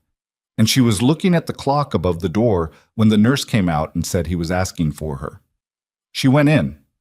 He looked worse than the first time. The first time 12 hours ago, he'd been fresh from the field. The wound new. Now he had 2 surgeries behind him and the specific depletion of a body that had been through too much in too short a span. His color was bad. The IV was back in his left arm. He was awake, though, and watching the door when she came through it, and his eyes were clear. "Still here," he said. "Still here," she agreed. She sat in the chair beside the bed, the same chair or one like it. The hospital had a limited vocabulary. He looked at her face. He was good at reading faces. She'd always known that about him. It was one of the things she'd been careful about in the first 10 minutes of the trauma room, keeping her face down. "What is it?" She'd thought about how to say it. She'd had 6 hours in a waiting room to think about it, and she still didn't have a version that was clean. Carver found something in the ledger. A 4th name. He was quiet. Someone who's been parallel to Fermi for 15 years. Not subordinate, parallel. Running a separate track with shared funding at the foundation layer. She held his gaze. "Dorian, it's Devereaux." The name sat in the room. Devereaux. The man who had been in the vehicle with him the night he was shot. The man who had taken a graze on the left shoulder. 8 years at the table. The man Rafe had mentioned without suspicion because Devereaux had bled too, had been there, had been present in the vehicle when the attack happened, had been present in the vehicle when the route was transmitted 2 hours before departure. She watched Dorian do it, watched him run it, the route, the timing, Lena in dispatch, who had been brought on by Fermi, and Devereaux, who had known the route because he'd been in the room when it was set and had bled in the vehicle to put himself beyond suspicion. The graze on the left shoulder. A graze. Controlled. Designed. He didn't say anything for a long moment. His right hand was flat on the bed rail, pressing down. "Where is he now?" Dorian said. "Rafe has him. He figured it out 20 minutes after Carver told me. He didn't want to tell you until after the surgery." She paused. "He's been with you 11 years, Rafe. He wanted to be sure before he—" "He's sure." "Yes." The right hand pressed harder on the rail. She could see the effort of keeping his breathing even. The wound, the anesthetic, the cost of holding himself still while something large and old moved through him. 8 years. A man at the table. Another one. "He was in the car," Dorian said. Quiet. The specific quiet of a man saying a thing out loud to hear what it sounds like. "He was bleeding." "Yes." "Controlled bleed." Not a question. Carver confirmed it from the medical record. The angle and depth of the wound aren't consistent with the trajectory of the vehicle attack. Someone with enough knowledge of field injuries could have staged it, his jaw set. He staged being shot to put himself on the wrong side of the suspicion line. Yes. He was quiet again. She let him have it. The full weight of it. The particular grief of being betrayed by someone who had sat at your table for 8 years and bled in your car to look loyal. There was no efficient way through that. You couldn't compress it or process it out of existence. You just had to hold it until it changed shape. She sat with him and didn't try to make it easier. After a while, he said, "Rafe, he's fine. He's—" She checked her phone. He's in the building. He's been here since 4. Tell him to come in, she sent the text. Rafe appeared in 2 minutes, and she watched the exchange between them. Rafe sitting down in the other chair, no preamble, and the two of them talking in the shorthand of 11 years, efficient and low. The plan for Devereaux's handling, the federal piece, the documentation Carver had flagged that connected the fourth ledger name to the same account structure as Ferme and Vale. Rafe had been thorough. He had the particular thoroughness of a man who was angry and was expressing it through preparation. At one point, Dorian looked at him and said, "You knew before you sent her into that building." Rafe met his eyes. "I knew Ferme had a countermeasure. I didn't know its full scope. I made a judgment call." "You should have told me." "Yes," Rafe said, simply. No defense. "I should have." Dorian looked at him for a long moment. "Don't do it again." "No." That was all. 11 years in 2 sentences. She watched it and understood something about the economy of real loyalty, how it included the capacity to be wrong and to say so without performance, and how the man on the receiving end of that could hold the anger and the trust in the same hand without dropping either. Rafe left at 7:30 to handle Devereaux's formal transfer to federal custody. He paused in the doorway, looked at Elena. Something passed between them, not words, not the dramatic version, just the acknowledgement of two people who had both been trying to protect the same man from different angles and had each made imperfect calls in the dark. She nodded. He nodded. He left. She sat with Dorian through the morning. She called Mrs. Farida, who had recovered from her shock of the previous evening and had Noah. He'd been transported to her apartment from the Aldrin property at midnight, asleep, and had apparently woken up and eaten 2 bowls of cereal and asked 3 questions about federal jurisdiction before Mrs. Farida had turned on a nature documentary and he'd gotten distracted by a segment on migratory patterns. Elena stayed on the phone with him for 8 minutes. He asked about Dorian. She said he was in the hospital and that he was going to be okay. Noah was quiet for a moment and then said he'd finished his fraction homework and that he thought he'd gotten them all right this time. "Good," she said. "Mom?" "Yeah." "Is it really over?" She thought about Devereaux in federal custody, about Ferme and Vale processing through an intake system that now had 15 years of financial architecture and a handwritten ledger page that had survived a decade above a refrigerator. About the counter-narrative Ferme had built for 6 months meeting Carver's thorough 6 hours of work and losing. "Yes," she said. "I think it really is." Noah was quiet for another moment, then, "Okay," and characteristically without transition. The migratory patterns of Arctic terns are actually incredible. They travel from pole to pole every year. That's 70,000 kilometers. "That's a long way," she said. "It's the longest migration of any animal on Earth." A pause. "I looked it up." "Of course you did." "Mrs. Farida's TV has good resolution." She held the phone for a second after he hung up, looking at the middle distance, feeling the specific texture of that conversation, the ordinary shape of him, the way his mind moved, the complete absence in his voice of the kind of damage that could have happened and hadn't. 9 years of careful construction, imperfect and exhausting and sometimes barely functional, and he had come through it curious and clear and intact. She put the phone in her pocket and went back to Dorian's room. He was awake. He'd been given something for pain that had taken the edge off his color, and he looked, if not good, then closer to himself. He was watching the window.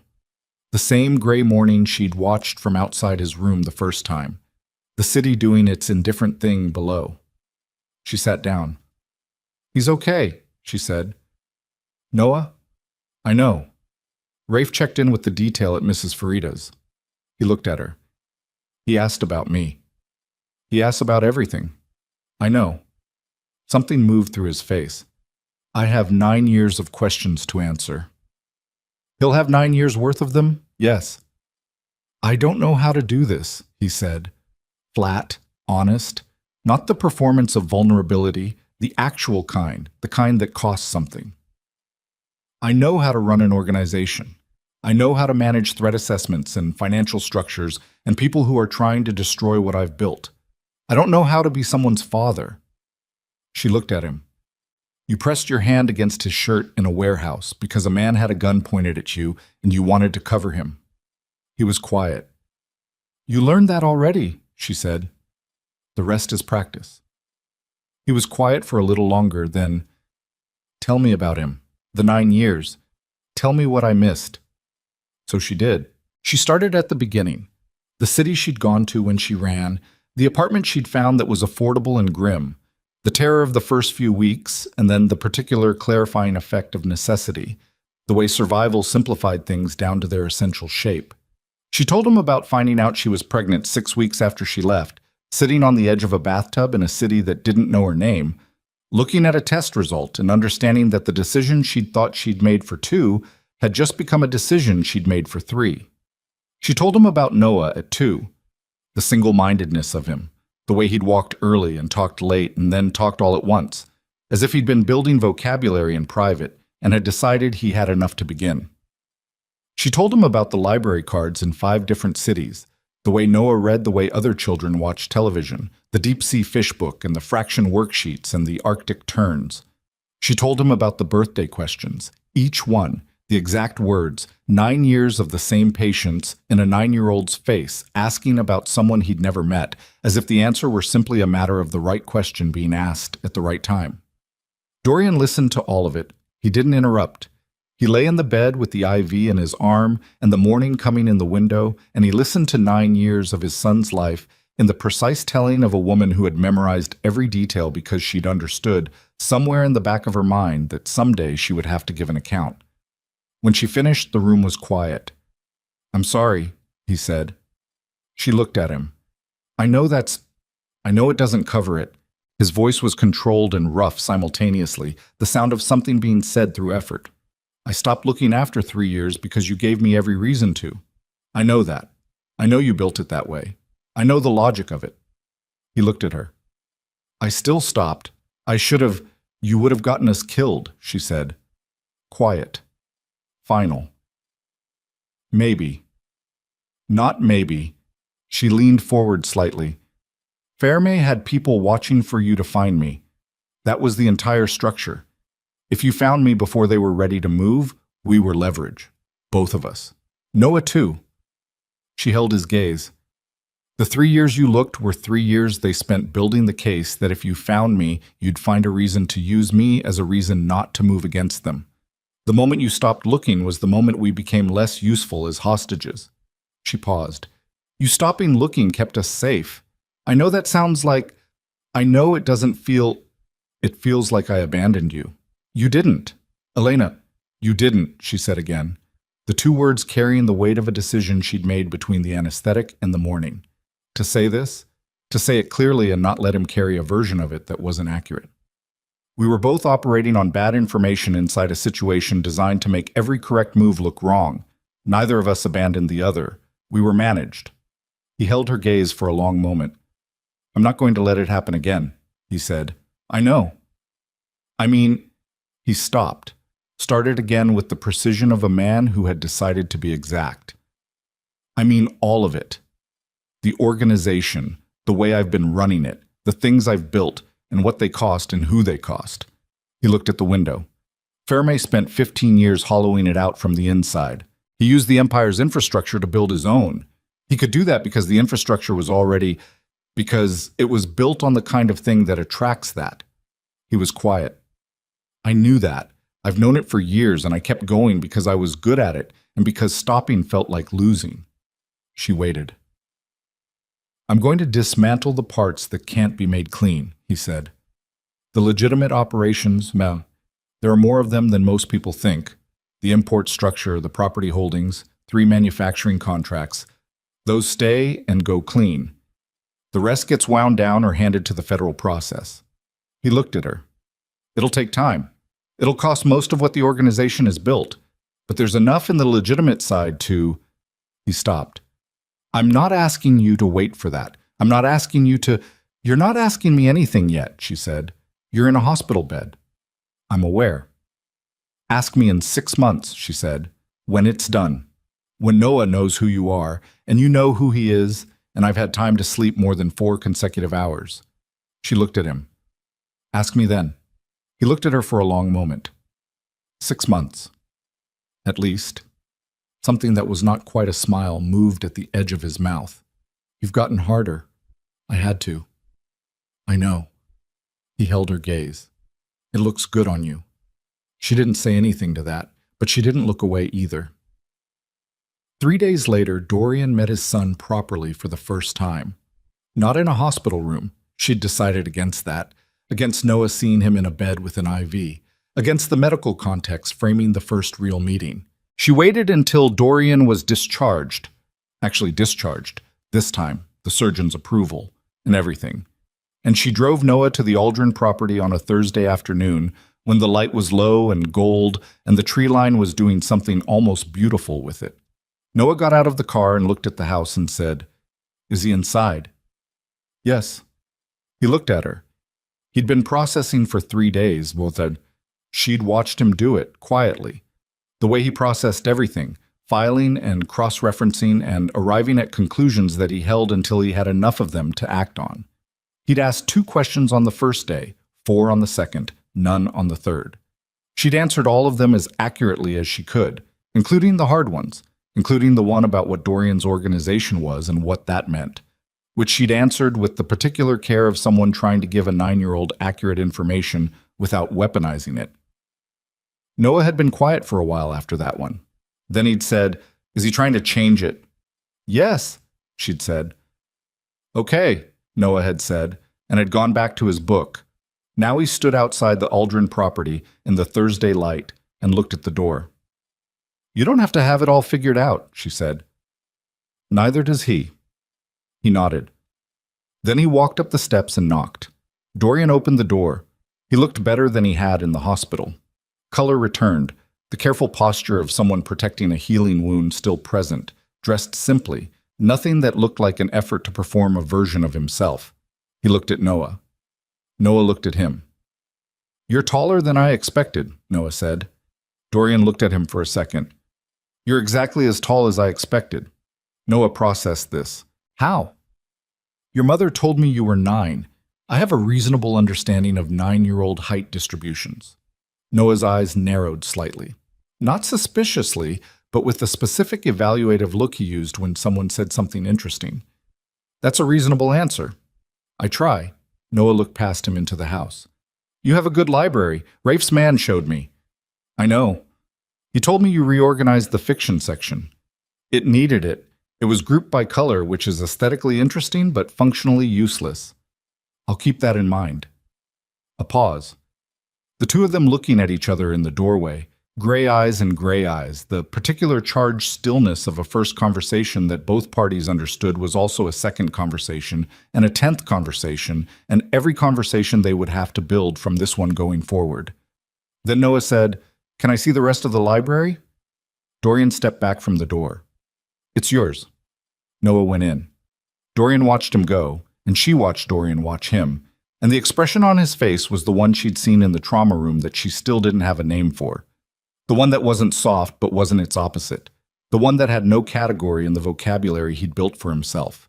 It was in his face completely, and he wasn't trying to manage it, which was the part that got her, which was the part she had to look away from for a moment.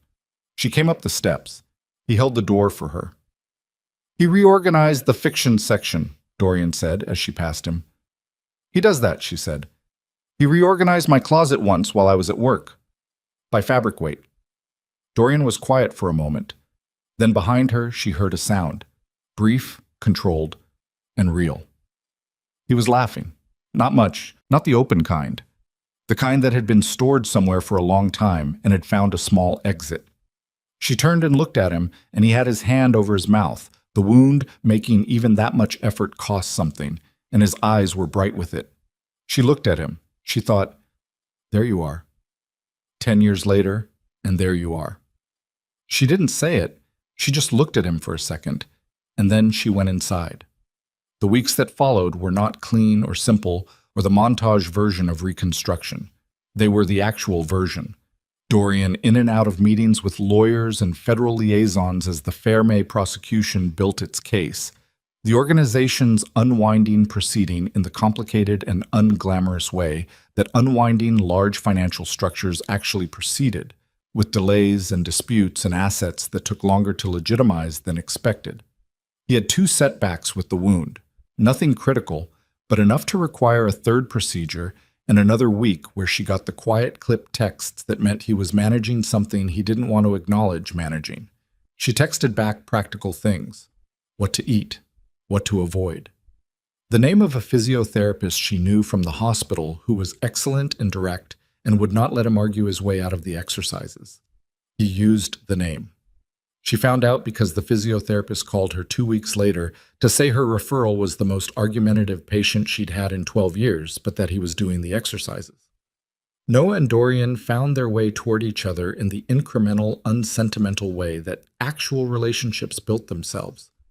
Not through grand gestures, but through the accumulation of small, specific things. Dorian started keeping a spare copy of whatever Noah was currently reading because Noah asked questions about them, and Dorian found he wanted to be able to answer. Noah, for his part, started sending him links to articles about marine biology and migration patterns, and once, inexplicably, the structural engineering of 19th century textile factories, with no explanation attached. Dorian responded to each one with 2 or 3 sentences: specific, engaged, never performative, and Noah replied to those, and a correspondence built itself out of that was more honest than most adult conversations Elena had watched conducted in person. In November, 6 weeks after the waterfront, Dorian came to the apartment for dinner. Not the first time. He'd come twice before, both times with the careful positioning of a man who understood he was a guest in a space that had been built without him and who was trying to find the calibration between presence and intrusion. The first time he'd stayed 2 hours. The second, 3. This time he stayed until Noah fell asleep on the couch with a book on his chest and the reading glasses slightly crooked on his nose, and Elena made tea, and they sat at the kitchen table. The same kitchen table where she'd sat with the envelope and the kettle 6 weeks ago, and drank it. The cabinet above the refrigerator was empty now. The envelope was in a federal evidence archive. The copy Dorian had, the photographs and the handwritten notes, and page 11 with account 7741, was in the hands of 3 separate federal prosecutors.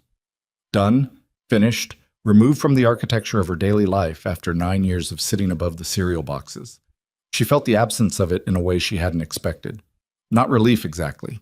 Something more like the feeling of a weight you've carried so long that when it's gone, your body has to relearn its own balance. He's going to outgrow that couch soon, Dorian said, looking at Noah. He grows about 2 inches a year. I'm tracking it on the doorframe in the hallway. Can I see?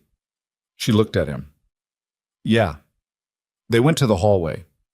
She showed him the marks, 9 of them, 1 per year, the pen lines she'd drawn on the first day of each year with the date written beside them, Noah's handwriting changing as the years progressed, from the deliberate block letters of a 4-year-old to the more assured hand of a 9-year-old who had opinions about organizational systems. Dorian stood in the hallway and looked at 9 years of marks on a doorframe. He didn't say anything. She didn't ask him to.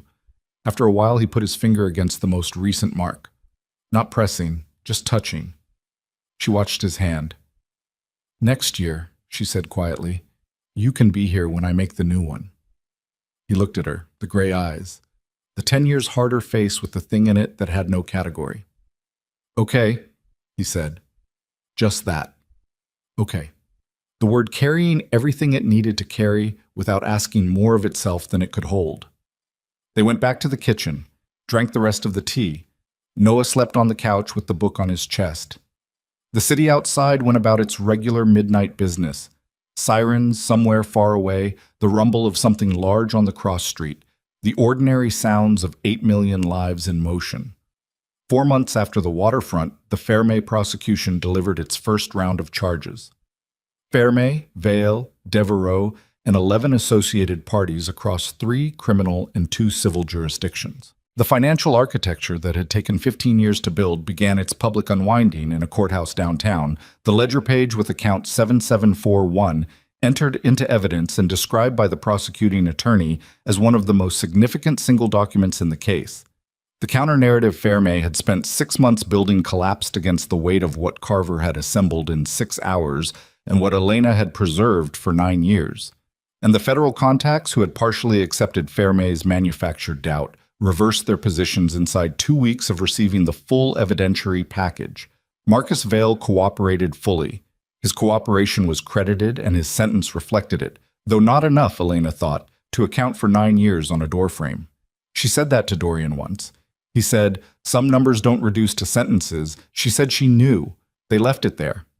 Devereaux did not cooperate. He was, in the end, the most complete kind of true believer. A man who had decided what he was going to do and had done it for 8 years with the patience and commitment of someone who had no backup position. He was sentenced in March. Dorian was in the courtroom for it.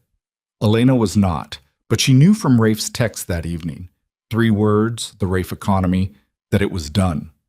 By spring, the organization's dismantling had progressed far enough that the shape of what was left had become visible.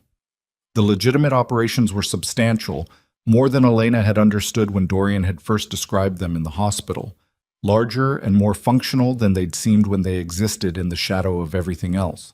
3 manufacturing contracts, the property portfolio, the import structure, which was genuinely and straightforwardly an import structure, and 2 other businesses that had been running clean for years under the cover of something they no longer had to cover for.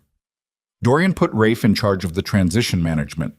Rafe, who had 11 years of the full picture and the particular moral intelligence to understand which parts of that picture were salvageable and which weren't, took the role with the same complete lack of drama with which he did everything.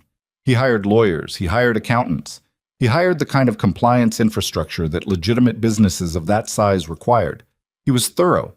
He was also, Elena noticed, sleeping more than he had when she'd first met him. She mentioned it once. He said, "It turns out that managing threat assessments for a criminal empire is more exhausting than managing a legitimate company." She said, "Probably the lack of assassination attempts helps." He said, "Marginally." In April, on a Saturday morning, she met Dorian at the riverfront. Not planned. He'd texted the night before, nothing elaborate, just Saturday morning. "The East Walk, 7 a.m., if you want." She'd responded, "Okay." She hadn't told Noah because she hadn't wanted to make it a thing before she knew what it was. She got there at 7:05. He was already there, standing at the rail where the walk widened above the water, looking out at the river doing its morning thing in the April light, which was the first real spring light after a long winter. Pale gold, not warm yet, but the kind of light that made a promise about warmth. She stood beside him at the rail. They watched the river for a while without talking. Below them, a crew team was running the early practice. 8 oars in the gray water, the cox's voice carrying across the surface in fragments, cadence, and correction. Regular life doing its regular thing. "Rafe says the last of the non-legitimate contracts closes this month," Dorian said. "I know. He told me." "He tells you things. He's taken to checking in. I think he feels responsible." She paused. He was responsible. He made a judgment call in bad conditions. "Yes." She looked at the river. "He's been making judgment calls for 11 years. Most of them were right." Dorian was quiet. "I'm going to need people who know what they're doing, for the legitimate side. People who understand compliance and regulatory frameworks and who can build systems that don't rely on the other kind of management." "I know. I'm going to need time to figure out what I'm doing." "I know that too." He turned from the river and looked at her.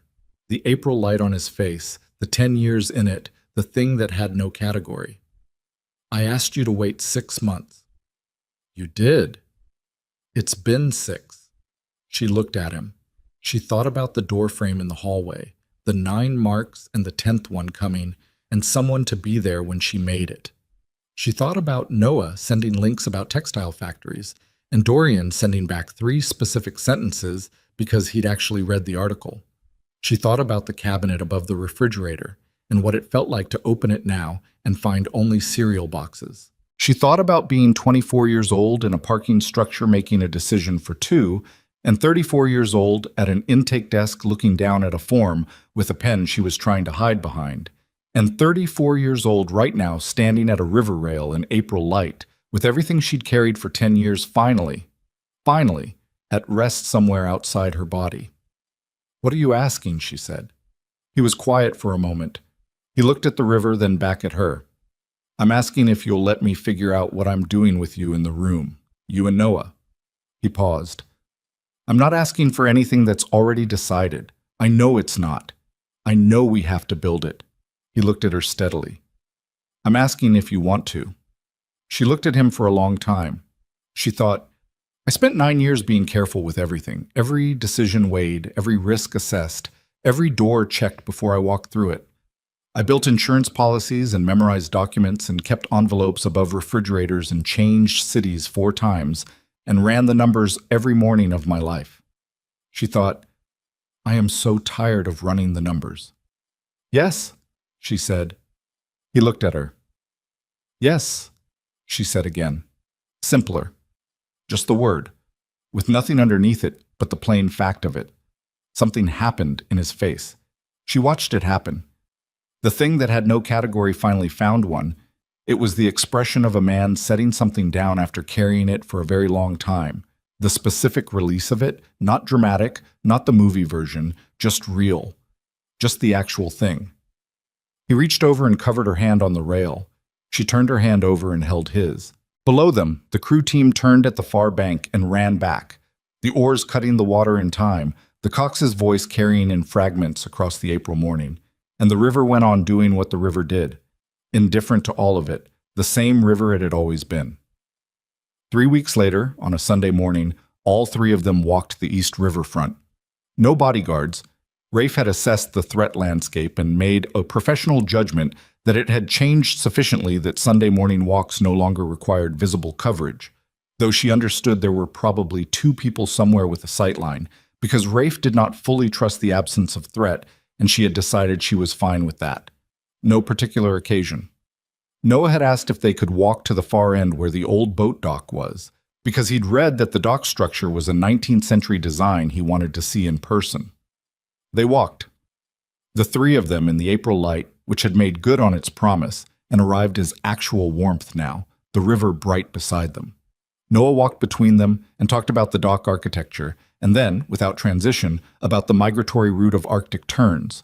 And Dorian asked a question about the route that was specific enough that Noah stopped walking to answer it fully.